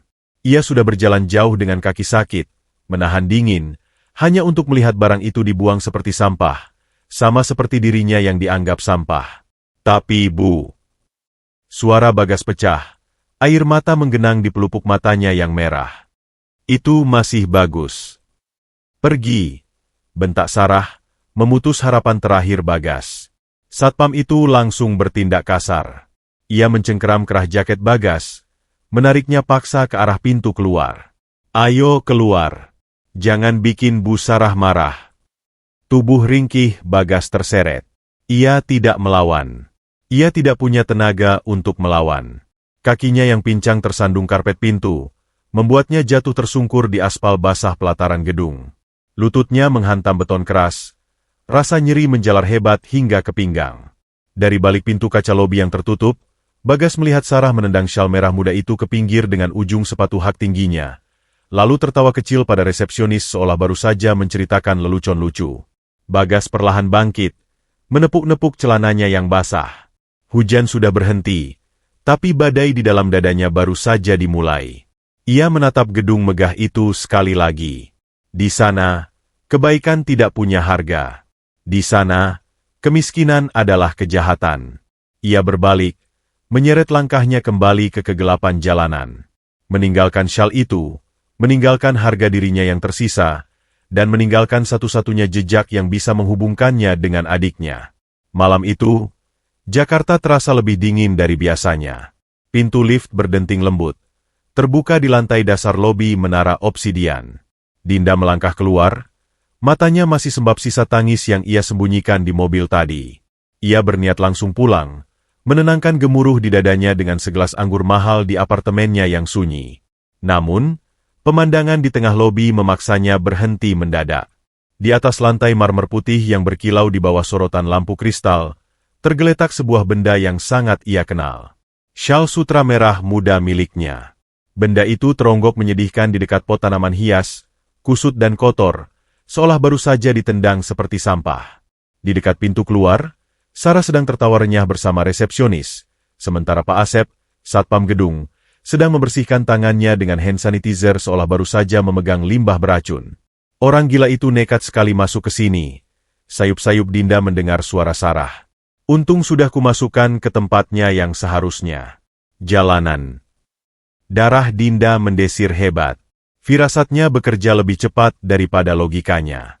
Ia berjalan cepat, sepatu hak tingginya beradu keras dengan lantai, menimbulkan gema yang membungkam tawa Sarah. Dinda memungut syal itu. Masih ada sisa kehangatan samar di kainnya, mungkin dari tangan seseorang yang memegangnya erat-erat tadi. Siapa yang membawa ini? Sarah? Tanya Dinda, suaranya dingin dan tajam. Sarah terlonjak kaget. Wajahnya pucat sekilas sebelum kembali memasang topeng manis. Oh, Dinda. Itu? Tadi ada pengemis bau yang mencurinya. Dia mencoba masuk, tapi aku sudah mengusirnya demi keamananmu. Kau tahu kan, orang seperti itu bawa penya. Dinda tidak menunggu Sarah selesai bicara. Ia melihat noda lumpur di dekat pintu masuk. Jejak kaki pincang yang terseret. Tanpa satu patah kata pun, Dinda berbalik dan berlari. Dinda, tunggu. Kau mau kemana? Teriak Sarah. Tapi Dinda sudah menerobos pintu putar otomatis, kembali ke udara malam Jakarta yang lembab dan berisik. Ia harus menemukannya. Rasa bersalah di dadanya kini bukan lagi sekadar ketukan pelan, melainkan gedoran palu godam. Orang itu, Bagas, telah dihina 2 kali hari ini demi dirinya. Sekali di halte, dan sekali di sini saat mencoba berbuat baik. Dinda berlari menyusuri trotoar yang basah. Matanya menyisir setiap sudut gelap, setiap lorong toko, setiap gerobak kaki lima. Napasnya memburu, gaun mahalnya kini benar-benar terkena cipratan air genangan, tapi ia tidak peduli lagi. Di tikungan jalan yang agak gelap, di bawah cahaya lampu jalan yang berkedip-kedip sekarat, ia menemukannya. Bagas sedang berdiri di depan sebuah gerobak bubur ayam yang mangkal di trotoar. Uap panas mengepul dari panci besar, membawa aroma kaldu ayam dan lada yang menggugah selera. Dinda berhenti sejenak di balik tiang listrik, mengamati dari kejauhan. Bagas tampak sedang merogoh saku celananya yang bolong. Ia mengeluarkan beberapa keping uang receh logam. Ia menghitungnya di telapak tangan yang kotor. 500, 200, 1000. Wajahnya tampak kecewa. Ia memasukkan kembali uang itu, lalu menggeleng pelan kepada penjual bubur. Nggak jadi, Mang. Kurang, ucap Bagas lirih, lalu berbalik hendak pergi. Hati Dinda mencelos. Lapar. Lelaki itu lapar, kedinginan, dan bahkan tidak punya cukup uang untuk semangkuk bubur seharga 10.000 rupiah. Sementara Dinda baru saja menghabiskan jutaan rupiah untuk makan siang yang bahkan tidak ia habiskan tadi. Dinda melangkah maju. Kali ini langkahnya tidak ragu. Pak, buburnya 2 mangkuk. Makan di sini. Suara Dinda memecah kebisingan jalan raya. Bagas tersentak. Ia menoleh, matanya membelalak kaget melihat wanita cantik dari halte tadi kini berdiri di sampingnya, di pinggir jalan yang kotor, dengan napas tersengal. "Nona?" bisik Bagas tak percaya. "Duduk." Perintah Dinda. Nadanya bukan lagi perintah majikan kepada bawahan, tapi lebih seperti permintaan yang mendesak. Dinda menunjuk bangku plastik bakso berwarna biru yang berminyak di samping gerobak. Bagas mundur selangkah, menggeleng panik. "Jangan, Nona. Tempat ini kotor. Nanti baju Nona." "Aku bilang duduk," potong Dinda tegas. Ia sendiri langsung menarik bangku plastik itu dan duduk di sana tanpa alas. Ia meletakkan tas brandednya di meja kayu lapuk yang penuh noda kecap, seolah tas itu hanyalah kantong kresek biasa. Bagas terpaku. Pemandangan ini sungguh surrealis. Seorang putri raja duduk di warung kaki lima, di sebelahnya. Dengan ragu dan takut-takut, Bagas akhirnya duduk di ujung bangku panjang, menjaga jarak sejauh mungkin agar tubuhnya tidak menyentuh Dinda. 2 mangkuk bubur panas tersaji di depan mereka. Asapnya menari-nari di udara malam, menghangatkan wajah mereka yang kaku. "Makan," kata Dinda singkat. Ia mengambil sendok, lalu mulai menyuap bubur itu ke mulutnya. Rasanya asin, gurih, dan hangat. Rasa yang nyata. Jauh lebih nyata daripada steak daging impor yang biasa ia makan. Bagas masih diam, menatap mangkuk itu dengan tatapan lapar yang menyedihkan. Jakunnya naik turun menelan ludah. "Kenapa diam saja? Ada racunnya?" tanya Dinda tanpa menoleh, terus menyuap. "Atau kau mau aku suapi?" Bagas buru-buru menggeleng. Dengan tangan gemetar, getaran yang bukan hanya karena lapar tapi juga karena penyakit, ia meraih sendok bebek tipis itu. Suapan pertama masuk ke mulutnya. Dinda melirik dari sudut matanya. Ia melihat mata Bagas terpejam saat bubur hangat itu melewati tenggorokannya. Ada gurat kelegaan yang luar biasa di wajah tirus itu, seolah nyawanya baru saja diperpanjang 1 hari lagi. Dinda meletakkan sendoknya. Ia tidak benar-benar lapar. Ia hanya butuh alasan untuk menahan lelaki ini agar tidak pergi. "Maaf." Satu kata itu akhirnya keluar dari bibir Dinda. Berat, kaku, tapi tulus. Bagas berhenti mengunyah. Ia menatap Dinda dengan bingung. "Untuk apa, Nona?" "Nona justru kasih saya makan." "Untuk semuanya." Dinda menatap lurus ke mata Bagas. "Untuk di halte tadi. Dan untuk teman saya di lobi tadi." Bagas tersenyum tipis. Senyum yang mengandung ribuan luka namun tanpa dendam. "Nggak apa-apa, Nona. Orang kecil seperti saya sudah biasa dianggap nggak ada. Nona nggak perlu minta maaf. Nona orang baik. Buktinya mau duduk di tempat kotor begini sama saya." Dinda menunduk, menatap tangan Bagas yang memegang sendok. Tangan itu kasar, kulitnya pecah-pecah, kuku-kukunya hitam karena debu jalanan. Tapi struktur tulangnya, jari-jarinya yang panjang. Tiba-tiba, ingatan lain menyergap Dinda. Flashback kilat. Ayahnya. Dulu, tangan ayahnya juga kasar seperti ini karena bekerja sebagai kuli bangunan sebelum meninggal. Saat Dinda kecil menangis, tangan kasar itulah yang mengusap air matanya dengan lembut. Kontras antara kulit kasar dan sentuhan halus yang selalu Dinda rindukan. Tanpa sadar, Dinda menjulurkan tangannya, nyaris menyentuh punggung tangan Bagas. "Tanganmu." Gumam Dinda, matanya berkaca-kaca. "Kenapa tanganmu penuh luka?" Bagas menarik tangannya refleks, menyembunyikannya di bawah meja. Ia malu. "Cuma luka kerja, Nona. Biasa. Kena kawat payung, kena aspal." "Namaku Dinda." Potong Dinda tiba-tiba. Ia merasa panggilan, Nona, menciptakan jurang yang terlalu lebar. "Jangan panggil Nona." Bagas terdiam sejenak, tampak ragu. "Saya, Bagas." "Bagas." Dinda mengulang nama itu, merasakannya di lidahnya. Nama yang sederhana. Nama yang terasa kokoh. Suasana di antara mereka hening sejenak. Hanya diisi denting sendok beradu dengan mangkuk dan suara kendaraan yang lewat. Di tengah hiruk-pikuk kota yang kejam, di atas bangku plastik murahan ini, tercipta sebuah gelembung keheningan yang sakral. Mereka seperti dua kepingan puzzle yang berbeda warna, namun memiliki lekukan yang pas satu sama lain. Dinda dengan kekosongan hatinya, dan Bagas dengan kekosongan perutnya. Malam itu, semangkuk bubur mengisi keduanya. Namun, Dinda tidak tahu bahwa momen keakraban ini hanyalah ketenangan sebelum badai yang lebih besar datang. Saat Bagas menunduk menghabiskan buburnya, kalung besi berkarat di balik kaosnya menyembul keluar sedikit, berayun pelan, hanya berjarak beberapa sentimeter dari pandangan Dinda. Liontin itu masih tersembunyi, menunggu waktu yang tepat untuk menghancurkan dunia mereka berdua. Mangkuk bubur itu kini telah kosong, menyisakan jejak kaldu yang mengering di pinggirannya.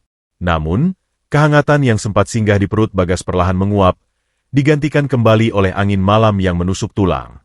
Di bawah temaram lampu jalan yang dikerubungi laron, Bagas menatap Dinda. Wanita itu masih duduk di sana, di bangku plastik kotor itu, tampak begitu asing namun memukau. Bagi Bagas, Dinda seperti angsa putih yang tersesat di kubangan lumpur. Kehadiran Dinda di warung tenda kumuh ini adalah sebuah anomali. Orang-orang yang lewat, tukang ojek, pengamen, pejalan kaki, memandang mereka dengan tatapan aneh. Tatapan curiga. Seolah bertanya, sedang apa Putri Raja duduk bersama gembel? Bagas bisa merasakan tatapan-tatapan itu menusuk punggungnya seperti jarum-jarum halus. Bisikan Sarah di lobi gedung tadi kembali berdengung di telinganya. Lebih keras, lebih kejam. Kau cuma akan membuat lobi ini bau sampah. Bagas tersentak pelan. Realitas menamparnya kembali. Apa yang ia lakukan? Duduk di sini, berpura-pura menjadi manusia yang setara dengan Dinda, adalah sebuah dosa. Ia menunduk, menatap kedua tangannya yang tergeletak di meja. Tangan itu hitam, kuku-kukunya bergerigi, kulitnya kasar seperti parutan. Lalu ia melirik tangan Dinda yang sedang memegang tisu. Putih, halus, terawat. Jarak di antara mereka bukan hanya 1 meter meja kayu ini. Jarak itu adalah jurang nasib yang tak mungkin diseberangi. Bagas. Suara Dinda memecah lamunannya. Wanita itu mengeluarkan secari kartu nama dari dompet kulitnya yang berharga jutaan. Ini kartu namaku. Di sana ada alamat butikku. Kalau besok kamu butuh. Dinda menggantung kalimatnya, mencari kata yang tidak menyinggung. Kalau kamu butuh tempat berteduh atau pekerjaan ringan, datanglah. Aku serius.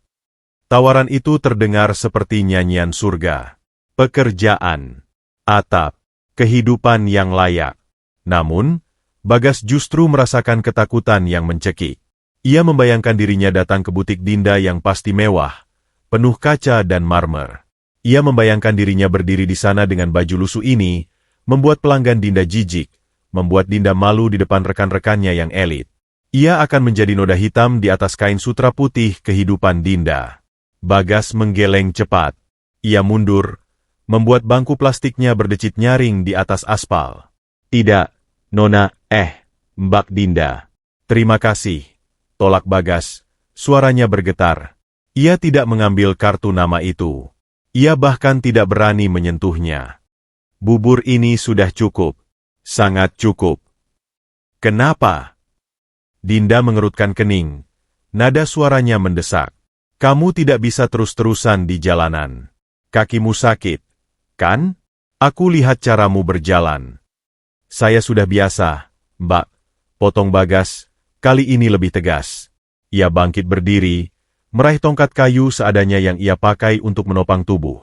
Dunia saya di sini. Dunia Mbak di sana, di gedung tinggi itu. Kita tidak seharusnya berdekatan. Kalimat itu meluncur pahit, seperti menelan empedu. Bagas mengucapkannya bukan untuk menyakiti Dinda, tapi untuk melindungi wanita itu dari kotoran yang melekat pada dirinya. Dinda ikut berdiri, hendak meraih lengan Bagas. Jangan bicara begitu. Tidak ada yang melarang kita berteman. Bagas refleks menghindar, mundur 2 langkah. Gerakannya seperti binatang liar yang takut dipukul. Jangan sentuh saya, Mbak. Saya kotor. Nanti Mbak bau. Dinda terpaku. Matanya membelalak kaget mendengar pengakuan jujur yang menyayat hati itu. Ia melihat ketakutan di mata Bagas. Bukan takut pada Dinda, tapi takut mengotori Dinda. Itu adalah bentuk penghormatan diri yang paling tragis. Saya permisi. Terima kasih buburnya. Semoga Tuhan membalas kebaikan Mbak berlipat ganda. Tanpa menunggu jawaban, Bagas berbalik. Ia memaksakan kakinya yang pincang untuk melangkah cepat, menyeret tubuhnya menjauh dari cahaya lampu warung, masuk kembali ke dalam kegelapan gang sempit di balik gedung-gedung pencakar langit. Bagas, panggil Dinda. Tapi Bagas tidak menoleh. Ia tidak boleh menoleh. Jika ia menoleh, ia akan luluh. Jika ia luluh, ia akan menjadi beban bagi wanita baik itu. Bagas terus berjalan, menembus lorong-lorong tikus kota Jakarta yang bau pesing. Ia berjalan jauh, sangat jauh, sampai parunya terasa terbakar dan kakinya mati rasa. Ia sampai di rumahnya, sebuah kolong jembatan layang yang lembab, di mana ia menumpuk beberapa kardus bekas sebagai alas tidur. Di sana, di tengah deru kendaraan yang melintas di atas kepala, Bagas ambruk. Ia menyandarkan punggungnya pada pilar beton yang dingin. Napasnya mengi, berbunyi seperti peluit rusak. Ia memukul dadanya pelan, mencoba meredakan sesak yang menghimpit. Air mata yang sejak tadi ia tahan akhirnya tumpah. Bukan air mata cengeng, tapi air mata keputusasaan seorang laki-laki yang merasa gagal menjadi manusia. Kenapa aku harus ketemu dia? Bisik Bagas pada kegelapan malam. Kenapa Tuhan kasih aku rasa nyaman kalau cuma sebentar? Bagas meraba lehernya, menarik keluar kalung besi berkarat miliknya. Ia membuka liontin itu. Wajah adik perempuannya yang tersenyum di foto hitam putih itu menatapnya. Maafin kakak, Dek. Kakak belum bisa cari kamu. Kakak masih jadi sampah. Isaknya lirih. Kalau kakak ketemu kamu sekarang, kamu pasti malu punya kakak kayak gini. Lihat Mbak Dinda tadi, dia orang hebat. Kamu pasti jadi orang hebat juga di luar sana. Kakak nggak pantas muncul di hidup kalian. Pikiran itu meracuninya. Rasa tidak pantas. Itu adalah musuh terbesar Bagas, lebih jahat dari Sarah, lebih kejam dari badai. Malam itu, Bagas mengambil keputusan drastis.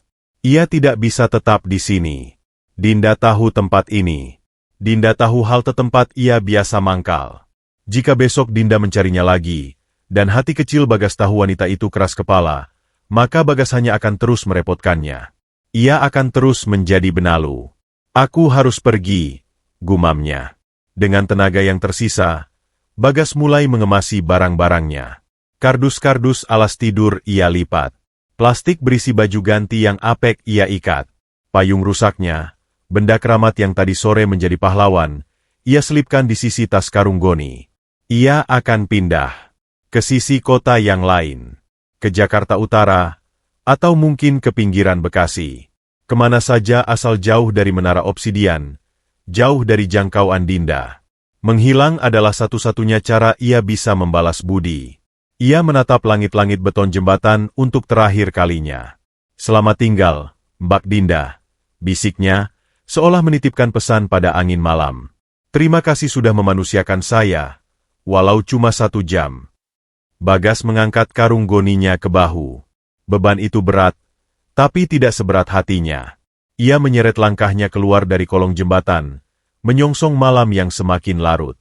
Sosoknya perlahan ditelan kabut polusi dan kegelapan, menjadi bayangan yang semakin kecil, semakin samar, hingga akhirnya hilang tak berbekas.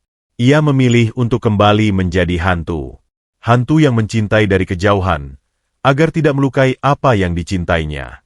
Di belakangnya, kota Jakarta tetap bising, tidak peduli pada satu jiwa yang baru saja mematahkan hatinya sendiri demi orang lain. Langit Jakarta kembali menenun kelabu. Hujan turun lagi, kali ini bukan badai yang mengamuk, melainkan gerimis yang awet dan menyayat hati, seolah alam semesta sedang berduka pelan-pelan. Dinda berdiri di halte bus tempat mereka pertama kali bertemu. Namun, kali ini, ia sendirian. Kosong. Sudut tempat biasa Bagas meringkuk kini hanya diisi oleh angin yang berputar-putar membawa daun kering. Tidak ada kardus mie instan. Tidak ada aroma minyak angin murah. Tidak ada sosok ringkih yang menatapnya dengan mata penuh ketulusan itu. Dinda mengeratkan pegangan pada payung mahalnya. Ada lubang menganga di dadanya, sebuah rasa kehilangan yang tidak masuk akal. Mengapa ia merasa sepi? Bukankah ia baru mengenal lelaki itu kemarin sore? Bukankah lelaki itu hanya orang asing yang kebetulan lewat? Kemana kamu pergi, Bagas? Bisiknya pada udara kosong. Seharian ini Dinda tidak bisa fokus bekerja. Sketsa gaun pengantin yang harusnya ia selesaikan terbengkalai. Pikirannya terus melayang pada punggung tangan Bagas yang kasar, pada senyum pahitnya saat menolak bantuan, dan pada sorot matanya yang menyiratkan perpisahan abadi. Insting Dinda, insting seorang adik yang pernah kehilangan kakaknya, berteriak kencang bahwa jika ia tidak menemukan Bagas hari ini, ia tidak akan pernah melihatnya lagi seumur hidup. Dinda berbalik, melangkah cepat menuju mobilnya. Ia mengabaikan dering ponselnya yang terus berbunyi. Panggilan dari Sarah yang pasti ingin membicarakan gosip kantor atau jadwal fitting. Dinda melempar ponsel itu ke jok penumpang. Ia tidak peduli. Ia mulai menyusuri jalanan. Mobilnya merayap pelan di sepanjang trotoar, membelah genangan air. Mata Dinda bergerak liar seperti radar, memindai setiap kolong jembatan, setiap emperan toko yang tutup, setiap kerumunan orang di pinggir jalan. 1 jam berlalu. Nihil. 2 jam berlalu. Hujan semakin deras, mengaburkan pandangan. Keputusasaan mulai merayap naik, mencekik lehernya. Tolonglah, jangan hilang lagi. Doa Dinda tanpa sadar. Air matanya menetes, bersaing dengan butiran hujan di kaca jendela. Tuhan, jangan ambil dia dulu sebelum aku tahu kenapa hatiku sakit melihatnya. Dan Tuhan sepertinya masih ingin menulis kelanjutan kisah mereka. Di sebuah tikungan gelap di kawasan ruko tua yang sepi, lampu sorot mobil Dinda menangkap sesuatu. Sebuah gundukan di depan rolling door toko besi yang sudah tutup. Sebuah karung goni basah, dan payung biru yang rusak tergeletak di sampingnya. Jantung Dinda berhenti berdetak sesaat. Ia menginjak rem mendadak, membuat ban mobil berdecit di aspal basah. Tanpa memedulikan payung atau mantel, Dinda melompat keluar dari mobil. Ia berlari menerjang hujan. Bagas. Sosok yang meringkuk di balik selimut tipis itu bergerak lambat. Bagas mengangkat kepalanya. Wajahnya pucat pasi, bibirnya membiru dan gemetar hebat.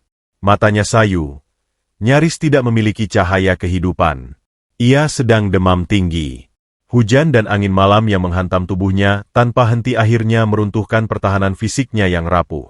Melihat Dinda datang berlari ke arahnya, Bagas tampak panik. Ia mencoba bangkit, menyeret tubuhnya mundur, menjauh dari wanita itu. Jan, Nona. Suara Bagas parau, nyaris hilang ditelan suara hujan. Pergi, saya kotor, jangan dekat-dekat. Bahkan di ambang batas kesadarannya, Bagas masih memikirkan kebersihan gaun Dinda. Dinda tidak peduli. Ia berlutut di atas semen kasar yang basah, tepat di depan Bagas. Ia membuang segala atribut kemewahannya. Ia mencengkeram bahu Bagas yang kurus kering itu, menahannya agar tidak kabur lagi. "Kenapa kamu lari?" teriak Dinda, suaranya pecah oleh tangis.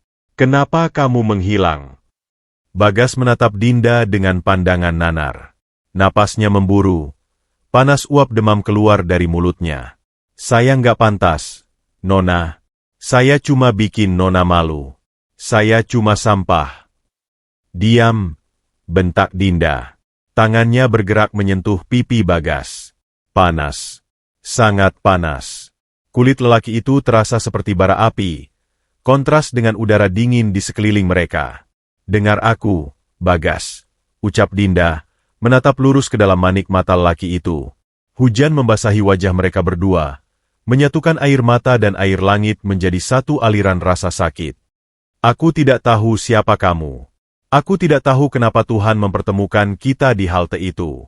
Tapi demi Tuhan, Bagas, setiap kali aku melihatmu pergi, rasanya seperti ada bagian tubuhku yang ditarik paksa." Bagas tertegun. Tubuhnya yang menggigil perlahan tenang dalam cengkeraman tangan Dinda yang erat. "Nona," bisik Bagas lemah. "Saya bukan siapa-siapa." "Kamu bukan orang asing bagiku," potong Dinda tegas. Kalimat itu meluncur begitu saja dari alam bawah sadarnya, sebuah kebenaran yang selama ini terkubur lumpur trauma. "Matamu, caramu melindungiku, itu bukan cara orang asing." Kamu mengingatkanku pada seseorang yang sangat berharga.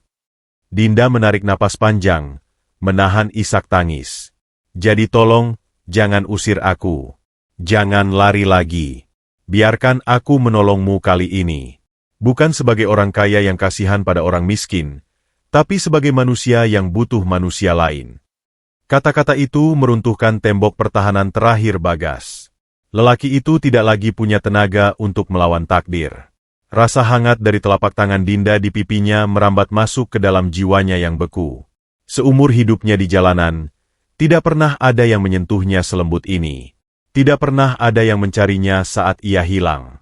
Air mata Bagas menetes, hangat dan pedih. Maafkan saya, Nona. Maaf. Tubuh Bagas tiba-tiba melemas. Matanya terbalik ke atas, kehilangan fokus. Tenaganya habis terkuras oleh demam dan emosi. Bagas? Bagas. Dinda menepuk pipi lelaki itu panik. Bagas ambruk ke arahnya. Dinda menangkap tubuh kurus itu dalam pelukannya. Beratnya sangat ringan, terlalu ringan untuk ukuran laki-laki dewasa, tanda betapa kurang gizinya tubuh itu selama bertahun-tahun. Bertahanlah. Kumohon bertahanlah, jerit Dinda histeris. Dinda berusaha memapah tubuh Bagas yang pingsan menuju mobilnya. Ia tidak peduli jok kulit mahalnya akan basah atau kotor oleh lumpur baju Bagas. Ia tidak peduli apa kata dunia. Saat ini, di tengah badai yang menderu, hanya ada satu misi di kepalanya, menyelamatkan nyawa yang terasa begitu familiar ini. Saat Dinda menyeret Bagas masuk ke kursi belakang, kalung besi berkarat yang dipakai Bagas terlepas dari balik bajunya. Liontin itu berayun-ayun liar, memantulkan kilatan petir. Dinda sekilas melihatnya, tapi kepanikan membutakan matanya. Ia belum menyadari bahwa kunci dari seluruh teka-teki hidupnya kini tergeletak pasrah di pangkuannya. Dinda membanting pintu mobil, lalu berlari ke kursi kemudi. Mesin mobil menderu kencang. Sedan hitam itu melesat membelah malam, membawa dua anak manusia yang terpisah oleh nasib namun disatukan oleh darah, menuju sebuah titik terang yang akan mengubah hidup mereka selamanya. Hujan terus turun, seolah berusaha mencuci bersih masa lalu yang kelam, mempersiapkan jalan bagi kebenaran yang akan segera terungkap. Cahaya lampu neon putih yang menyilaukan menggantikan kegelapan malam yang pekat. Di ruang unit gawat darurat sebuah klinik swasta elit, kekacauan kecil sedang terjadi. Suara roda berangkar berdecit nyaring beradu dengan lantai keramik yang steril, diiringi teriakan perintah para medis yang bersahutan. Siapkan oksigen. Infus ringer laktat. Cepat. Pasien hipotermia berat. Dinda berdiri mematung di sudut ruangan, tubuhnya gemetar hebat. Gaun mahalnya kotor oleh noda lumpur dan darah kering dari luka-luka lecet di tubuh Bagas. Rambutnya acak-acakan, riasannya luntur, namun ia tidak peduli. Matanya terkunci pada sosok yang terbaring lemah di atas kasur sempit itu. Bagas terlihat begitu asing di tempat yang serba putih dan bersih ini. Tubuhnya yang kurus kering tampak kontras dengan sprei putih cemerlang. Ia seperti noda tinta yang tumpah di atas kertas suci. Para perawat yang berseragam rapi tampak ragu sejenak saat harus menyentuh pakaian Bagas yang basah kuyup, bau apek, dan penuh daki. Maaf, Bu, kami harus menggunting pakaiannya, ujar seorang perawat pria sambil memegang gunting medis. Bajunya terlalu basah dan lengket, bisa memperburuk suhu tubuhnya. Dinda hanya mengangguk kaku, lidahnya keluh. Kres, kres. Suara gunting membelah kain terdengar menyayat hati. Kaos oblong lusuh yang selama ini menjadi kulit kedua bagi Bagas, perlahan terlepas. Potongan-potongan kain basah itu jatuh ke lantai, menyingkap kebenaran yang selama ini tersembunyi di baliknya. Dinda menahan napas. Saat dada Bagas yang bidang namun ringkih itu terekspos, Dinda melihat peta penderitaan yang terpahat di sana. Tulang rusuknya menonjol tajam, bisa dihitung dengan mata telanjang. Kulitnya pucat kebiruan. Ada bekas-bekas luka lama, goresan panjang di bahu, bekas sulutan rokok yang samar di lengan, dan lebam-lebam ungu yang baru. Tubuh itu adalah saksi bisu dari ribuan malam yang dingin dan ratusan pertarungan jalanan demi bertahan hidup. Hati Dinda hancur. Ia merasa seperti ditampar oleh realitas. Selama ini ia hanya melihat kemiskinan dari luar, dari balik kaca mobil atau dari jarak aman. Kini, ia melihat anatomi kemiskinan itu secara telanjang. Ini bukan sekadar lapar. Ini adalah penyiksaan lambat yang berlangsung bertahun-tahun. Suster, tolong lepas aksesorisnya. Kalung ini mengganggu pemasangan elektroda EKG. Perintah dokter jaga dengan nada datar dan profesional. Perawat wanita itu mengangguk. Tangannya yang bersarung karet menjangkau leher Bagas. Di sana, melingkar sebuah rantai besi yang warnanya sudah hitam karena oksidasi dan kotoran. Sebuah benda murahan yang tampak tidak berharga sama sekali di mata medis. Perawat itu kesulitan mencari pengaitnya. Susah sekali, Dok. Kuncinya sudah karatan dan macet. Saya gunting saja ya. Jangan. Teriakan Dinda meledak tiba-tiba, membuat seisi ruangan terlonjak kaget. Dokter dan perawat menoleh serentak, menatap wanita sosialita yang tampak histeris itu dengan bingung. Dinda sendiri terkejut dengan suaranya. Namun, ada dorongan kuat yang menggerakkan kakinya. Ia melangkah maju, mendekati Brankar, seolah ditarik oleh magnet raksasa yang tak kasat mata. Matanya terpaku pada liontin besi lonjong yang tergantung di ujung rantai karatan itu. Liontin itu berayun pelan seiring napas berat Bagas. Bentuknya, ukurannya, ukiran bunga lili yang nyaris hilang terkikis waktu. Jajangan digunting. Suara Dinda bergetar hebat. Air matanya mulai menggenang lagi. Biarkan saya yang membukanya. Perawat itu mundur perlahan, memberi ruang. Dinda berdiri di samping kepala Bagas. Tangannya yang terawat, dengan kuku-kuku yang dimanikur sempurna, perlahan menyentuh besi dingin dan kasar itu. Kontras tekstur itu begitu nyata. Kulit halusnya bertemu dengan besi kasar yang tajam. Dinda merasakan sensasi deja vu yang menyengat ujung jarinya. Ia meraba sisi liontin itu. Ada lekukan kecil yang ia hafal di luar kepala. Lekukan yang sama persis dengan liontin emas putih yang selalu ia pakai, yang kini tersembunyi di balik blusnya. Dengan napas tertahan, Dinda menekan lekukan itu. Kuncinya memang macet karena karat, namun Dinda tahu caranya. Ia tidak menekannya lurus, tapi sedikit digeser ke kiri. Persis seperti trik yang diajarkan kakaknya 20 tahun lalu saat mainan itu pertama kali rusak. Suara kecil itu terdengar seperti ledakan bom atom di telinga Dinda. Tutup liontin berkarat itu terbuka. Waktu seolah berhenti berputar. Suara mesin monitor detak jantung yang berbunyi bip, bip, bip, memudar menjadi kesunyian yang berdenging. Di dalam liontin itu, tersimpan sebuah foto kecil yang sudah pudar warnanya, dilindungi oleh plastik mika yang buram dan baret-baret. Foto seorang gadis kecil bergigi ompong dengan rambut dikepang dua, sedang memeluk boneka beruang yang telinganya copot sebelah. Dinda menutup mulutnya dengan tangan, menahan jeritan yang nyaris lolos. Itu fotonya. Itu foto Dinda kecil. Dan di sebelah foto itu, ada sobekan kertas kecil yang sudah menguning, bertuliskan tulisan tangan cakar ayam khas anak laki-laki, adikku sayang. Lutut Dinda lemas seketika. Dunianya runtuh. Langit-langit klinik terasa berputar. Ia mencengkeram pinggiran besi Brankar agar tidak jatuh. Ia merogoh lehernya sendiri dengan gerakan panik, menarik keluar liontin emas miliknya. Ia membukanya dengan tangan gemetar. Di dalamnya ada foto anak laki-laki yang sedang tersenyum lebar. Ia mendekatkan liontin emas itu ke liontin besi milik Bagas. Dua benda itu bersanding. Satu emas berkilau, lambang kesuksesan dan kemewahan. Satu besi berkarat, lambang penderitaan dan kesetiaan. Namun isinya saling melengkapi. Kakak dan adik, yin dan yang. Dua belahan jiwa yang terpisah oleh api dan disatukan kembali oleh hujan. Mas, bisik Dinda. Suaranya pecah menjadi isak tangis yang memilukan. Ia menatap wajah Bagas yang terpejam. Wajah yang tadi ia hina dalam hati. Wajah yang ia suruh pergi. Wajah yang ia anggap menjijikan karena kotor. Ternyata, di balik lapisan daki dan lumpur itu, ada darah yang sama mengalir. Di balik bau apek itu, ada janji seorang kakak yang tidak pernah ingkar. Selama ini, Bagas hidup menggelandang, menderita, kelaparan, namun ia tidak pernah menjual kalung itu. Ia menjaga foto adiknya lebih baik daripada ia menjaga nyawanya sendiri. Rasa bersalah menghantam Dinda seperti gelombang tsunami. Ia ingat bagaimana ia jijik saat Bagas membersihkan bangku taman untuknya. Ia ingat bagaimana ia melempar uang receh. Ia ingat tatapan Sarah yang menghina. Ya Tuhan, apa yang sudah kulakukan? Racau Dinda. Air matanya jatuh menetes membasahi dada Bagas yang telanjang. Aku membiarkanmu kehujanan. Aku membiarkanmu kelaparan. Padahal kamu kakakku. Kamu Mas Bagas. Dokter memandang Dinda dengan tatapan iba namun bingung. Ibu mengenalnya.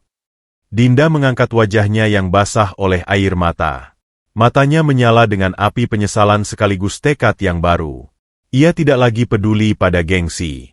Ia tidak lagi peduli pada status.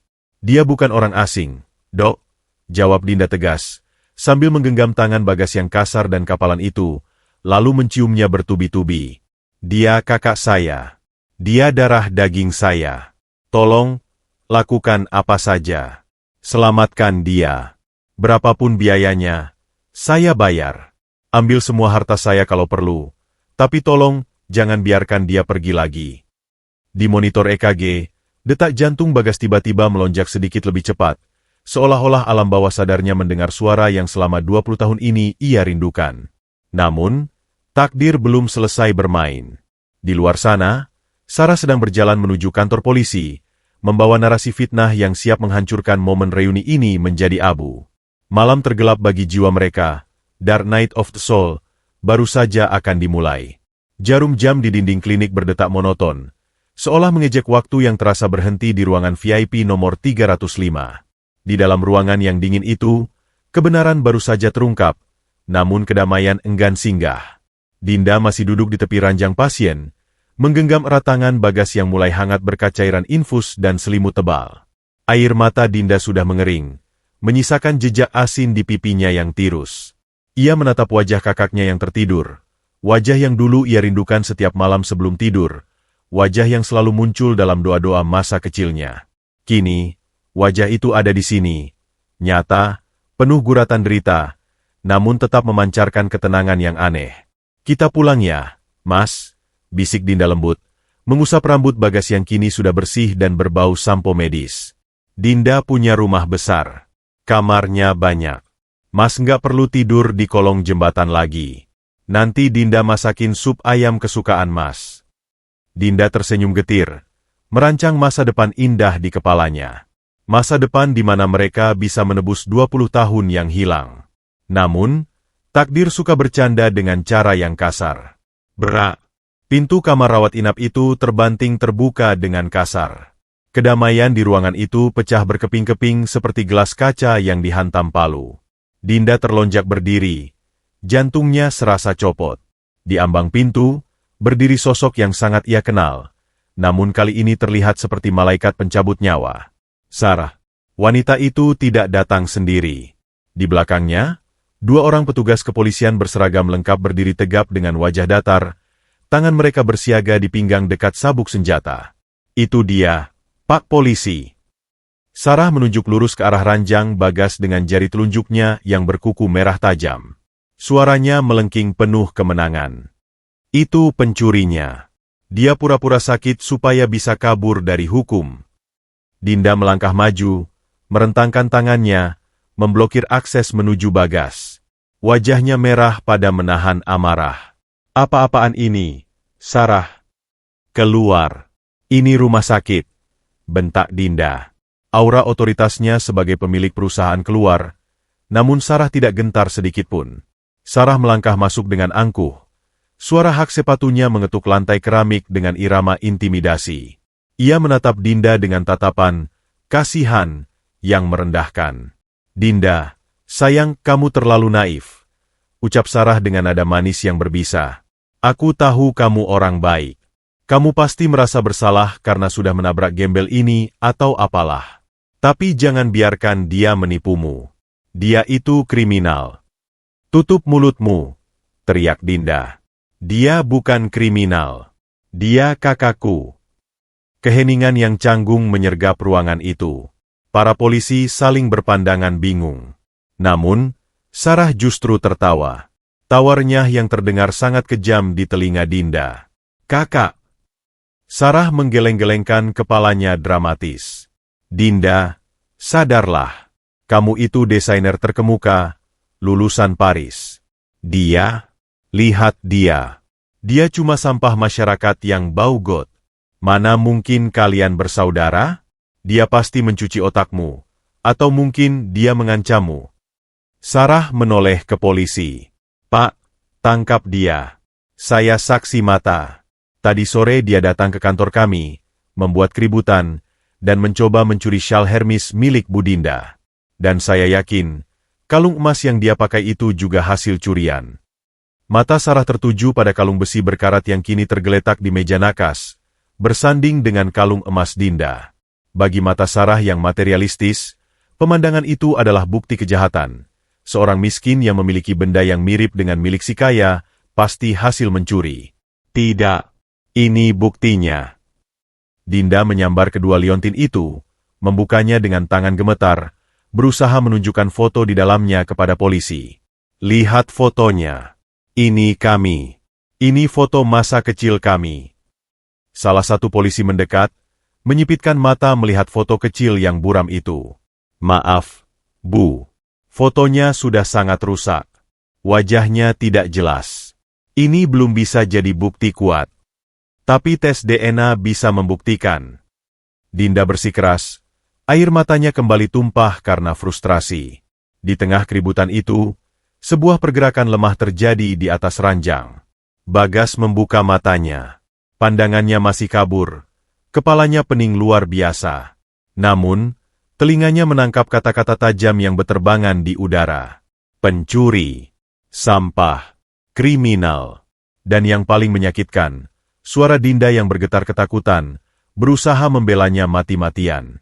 Bagas memaksakan diri untuk duduk, meski seluruh ototnya menjerit protes. Ia melihat pemandangan itu. Adiknya, Dinda, putri kecil yang dulu ia gendong di punggungnya saat kebakaran, kini sedang dikepung. Wajah Dinda basah oleh air mata, rambutnya berantakan, dan ia terlihat hancur. Bagas menatap Sarah. Wanita itu tersenyum sinis. Tatapan Sarah seolah berkata, kalau kau tetap di sini, kau akan menghancurkan reputasi Dinda selamanya. Dunia akan tahu Dinda punya kakak mantan napi dan gelandangan. Otak Bagas bekerja cepat. Logikanya sederhana, namun menyakitkan. Jika ia mengaku sebagai kakak Dinda sekarang, skandal akan meledak. Dinda akan malu. Karir yang dibangun adiknya susah payah akan ternoda oleh keberadaannya. Tapi jika ia pergi, jika ia menjadi penjahat dan menghilang ke penjara, Dinda akan tetap bersih. Dinda akan tetap menjadi angsa putih yang sempurna. Bagas menelan ludah. Rasanya pahit, seperti menelan pecahan kaca. Ia tahu apa yang harus ia lakukan. Ini adalah tugas terakhir seorang kakak, melindungi, meski harus dengan cara melukai. Sudah, Nona Dinda.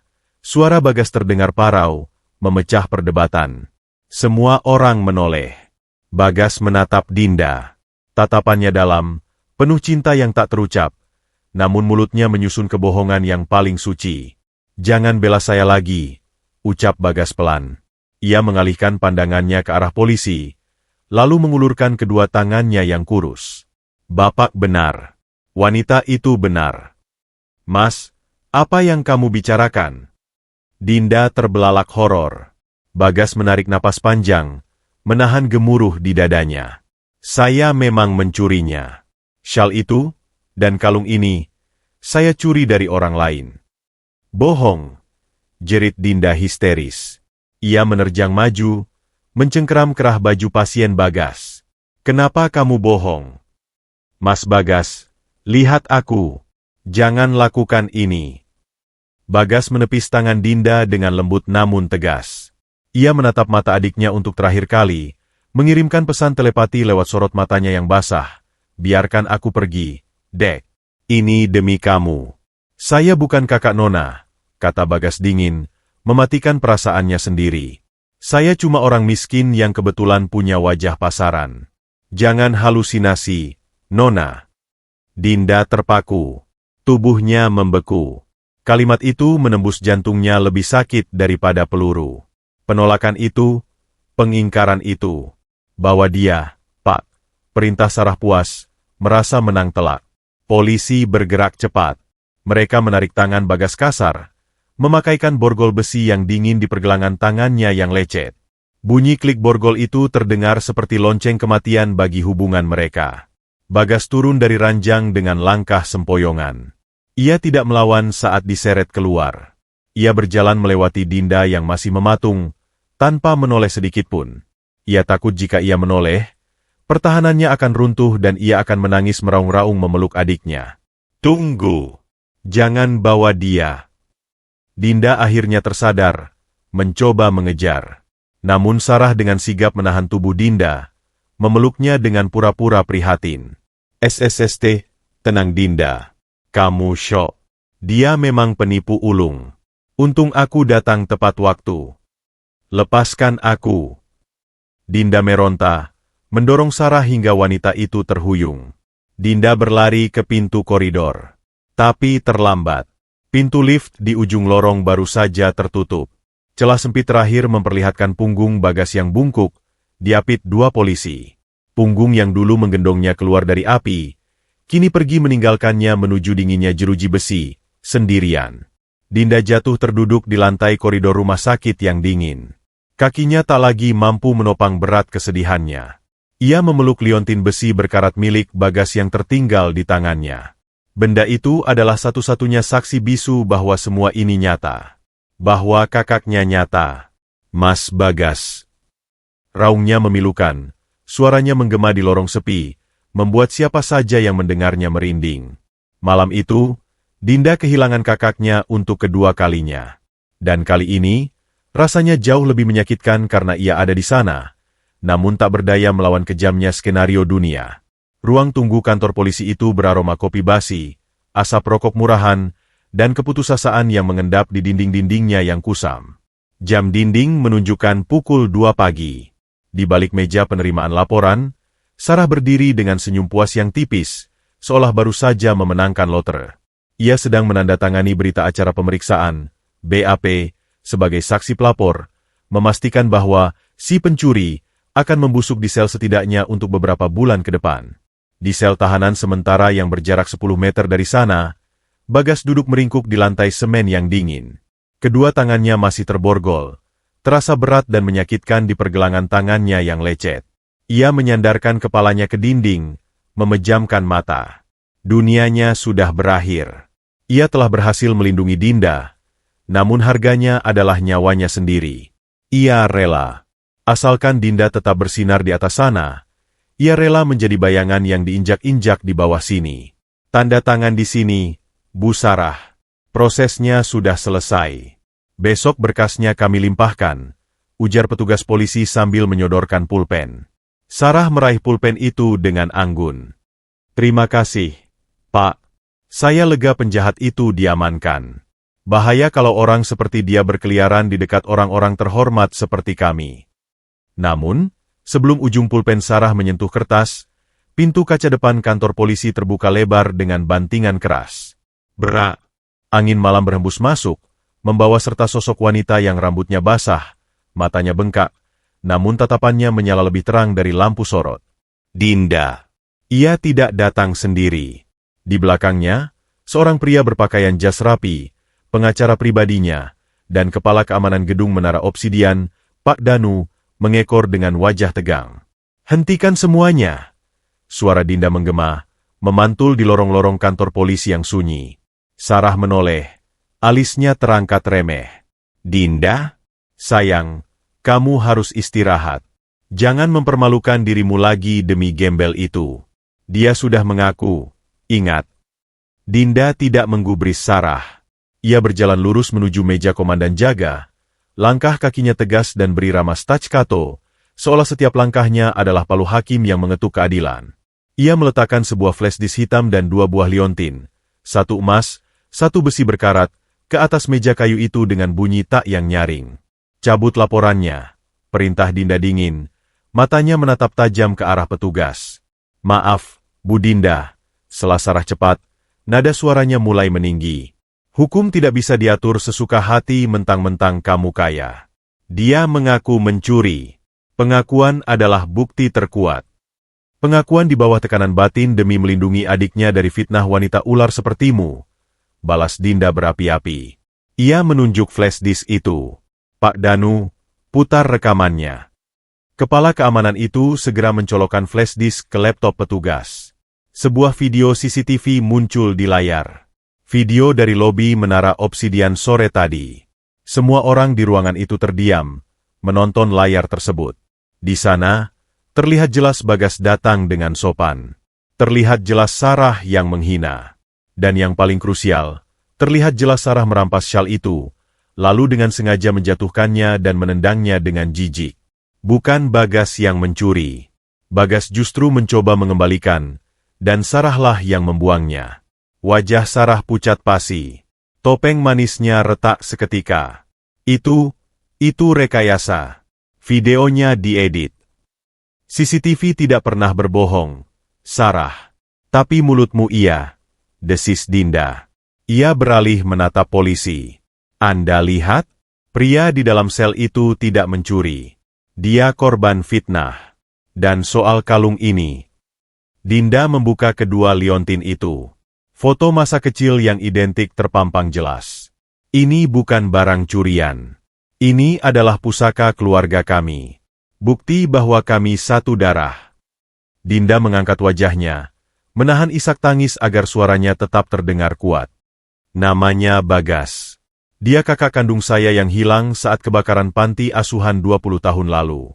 Jika Bapak menahannya semenit lagi, Bapak menahan pewaris separuh dari aset perusahaan saya. Keheningan yang mencekam menyelimuti ruangan.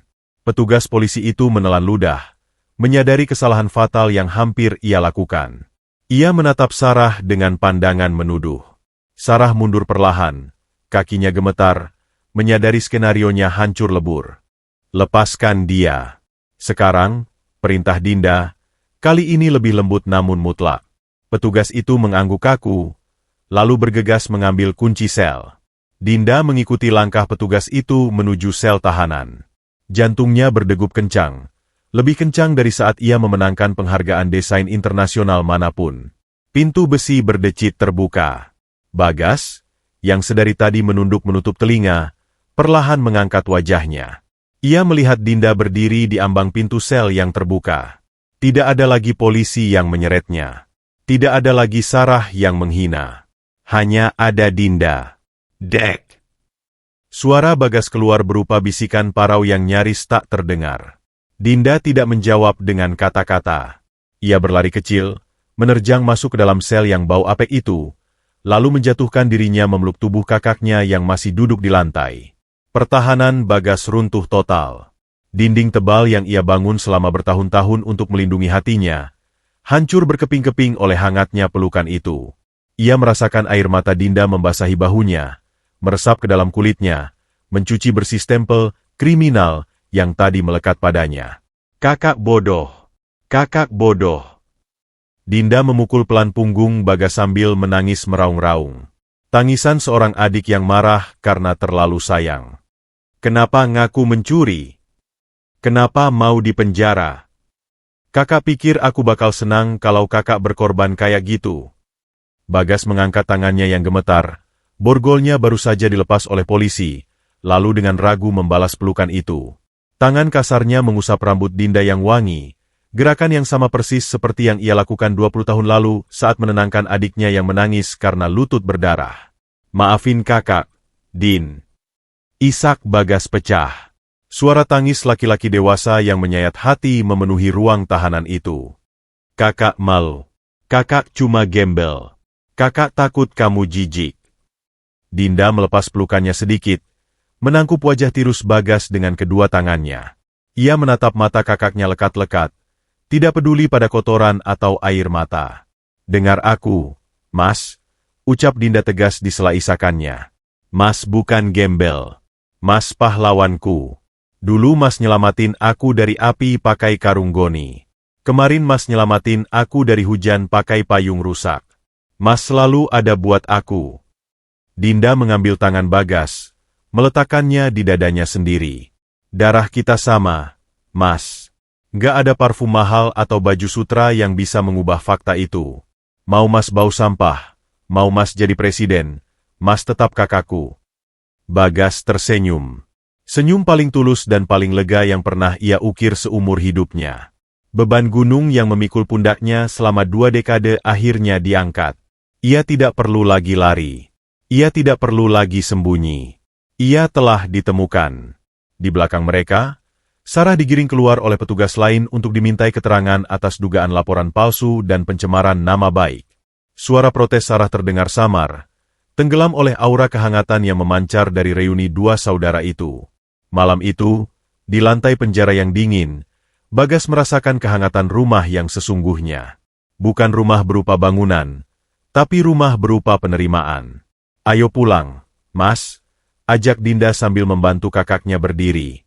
Kita makan bubur ayam lagi. Tapi kali ini, kita makan di rumah. Bagas mengangguk, menghapus air matanya dengan lengan baju. Ia berjalan keluar dari sel, pincang namun tegak. Di sampingnya, Dinda memapahnya dengan bangga, seolah sedang menggandeng seorang raja, bukan mantan gelandangan. Badai di luar sana telah berhenti total, menyisakan udara pagi yang bersih dan harapan yang baru saja lahir kembali. 1 tahun kemudian, hujan kembali turun membasahi Jakarta. Namun kali ini, air yang jatuh dari langit tidak lagi terasa seperti jarum yang menusuk, melainkan seperti nyanyian rindu yang mengetuk jendela kaca gedung bertingkat. Di lantai 12 sebuah gedung perkantoran di kawasan Jakarta Selatan, suasana sibuk namun hangat memenuhi ruangan divisi logistik Dinda Fashion. Seorang pria dengan kemeja flanel rapi yang digulung, hingga siku sedang sibuk memeriksa daftar inventaris kain sutra yang baru tiba dari Italia. Tubuhnya kini berisi, tidak lagi kurus kering seperti ranting pohon mati. Kulitnya bersih, memancarkan kesehatan yang terawat, meski gurat-gurat keras kehidupan masa lalu masih tersisa samar di wajahnya sebagai tanda mata kedewasaan. Bagas. Bukan lagi Bagasi penjual tisu. Bukan lagi Bagasi hantu trotoar. Kini, ia adalah Bapak Bagas, kepala divisi logistik yang paling disegani sekaligus dicintai oleh karyawannya. Pak Bagas, pengiriman ke butik cabang Surabaya ada kendala hujan badai. Truknya tertahan di Pantura. Lapor seorang staf muda bernama Rio, seorang mantan pengamen jalanan yang direkrut Bagas bulan lalu. Rio tampak panik, takut dimarahi. Bagas tersenyum tenang. Ia menepuk bahu Rio pelan. Gestur itu, gestur menenangkan yang sama persis dengan yang dulu ia berikan pada Dinda. Tenang, Rio. Hujan itu berkah, bukan musibah. Ujar Bagas dengan suara baritonnya yang kini terdengar mantap, tidak lagi parau karena batuk. Suruh sopir menepi dulu. Keselamatan nomor 1. Kain bisa dikirim besok, tapi nyawa tidak ada gantinya. Jangan paksa mereka menembus badai. Rio mengangguk kagum, matanya berbinar. Baik, Pak. Terima kasih. Bagas berbalik menatap jendela besar di belakang meja kerjanya. Di luar sana, awan kelabu menggantung rendah. Dulu, pemandangan ini akan membuatnya gemetar ketakutan memikirkan di mana harus berteduh agar tidak mati kedinginan.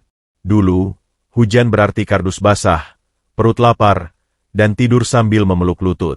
Namun hari ini, hujan hanyalah latar belakang estetis dari ruang kerjanya yang sejuk dan beraroma kopi Arabica.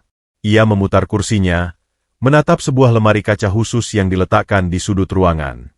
Di dalam lemari kaca itu, bukan piala penghargaan bisnis yang dipajang, melainkan sebuah benda yang sangat tidak lazim untuk kantor sekelas ini. Sebuah payung biru yang kusam, dengan satu jari-jari besi yang patah. Benda itu berdiri tegak di sana, disorot lampu kekuningan layaknya artefak museum paling berharga. Payung itu adalah pengingat. Kompas moral Bagas agar ia tidak pernah lupa dari mana ia berasal. Payung itu adalah saksi bisu bahwa di titik terendah hidupnya sekalipun, ia masih mampu memberi, dan itulah kekayaan yang sejati. Masih suka melamun lihat payung jelek itu? Suara lembut menyapa dari ambang pintu. Bagas menoleh. Dinda berdiri di sana, cantik dan anggun seperti biasa, namun kini sorot matanya jauh lebih hangat. Tidak ada lagi lapisan es arogansi yang dulu membekukan siapa saja yang menatapnya. Ia membawa rantang makanan bermotif bunga-bunga, sangat kontras dengan setelan blazer mahalnya. Itu bukan payung jelek, Dek, koreksi Bagas sambil tersenyum lebar, menampakkan deretan giginya yang kini rapi. Itu payung penyelamat. Kalau nggak ada payung itu, Mas nggak bakal duduk di kursi empuk ini sekarang. Dinda tertawa renyah, melangkah masuk dan meletakkan rantang itu di meja kerja Bagas. Iya, pahlawanku. Ayo makan siang dulu. Aku bawakan menu spesial. Bagas membuka rantang itu. Uap panas mengepul keluar. Bubur ayam, lengkap dengan kerupuk, kacang kedelai, dan sambal yang banyak.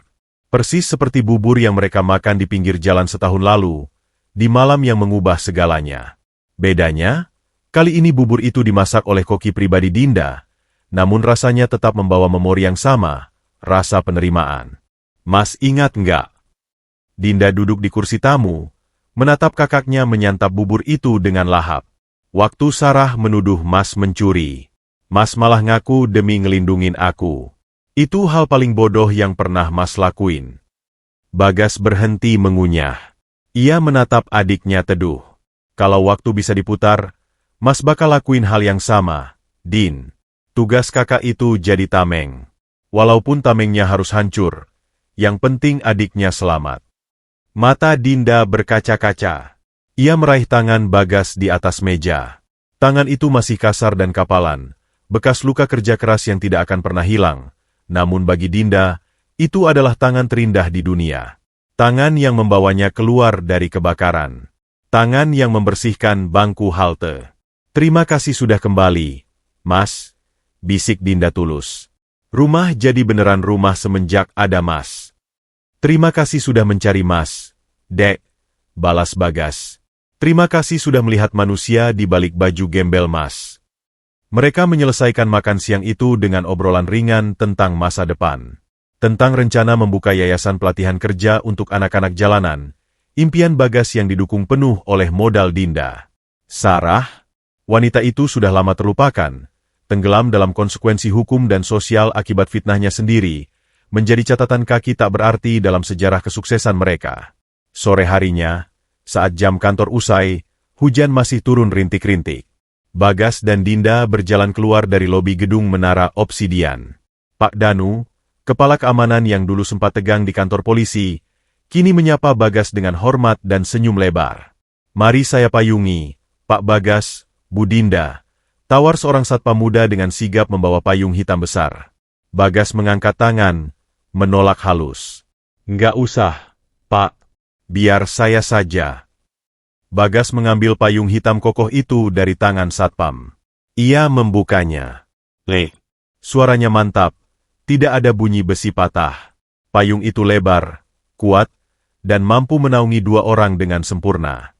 Bagas memiringkan payung itu sedikit ke arah Dinda, memastikan adiknya tidak terkena setetes pun air, sama seperti yang ia lakukan setahun lalu dengan payung rusaknya.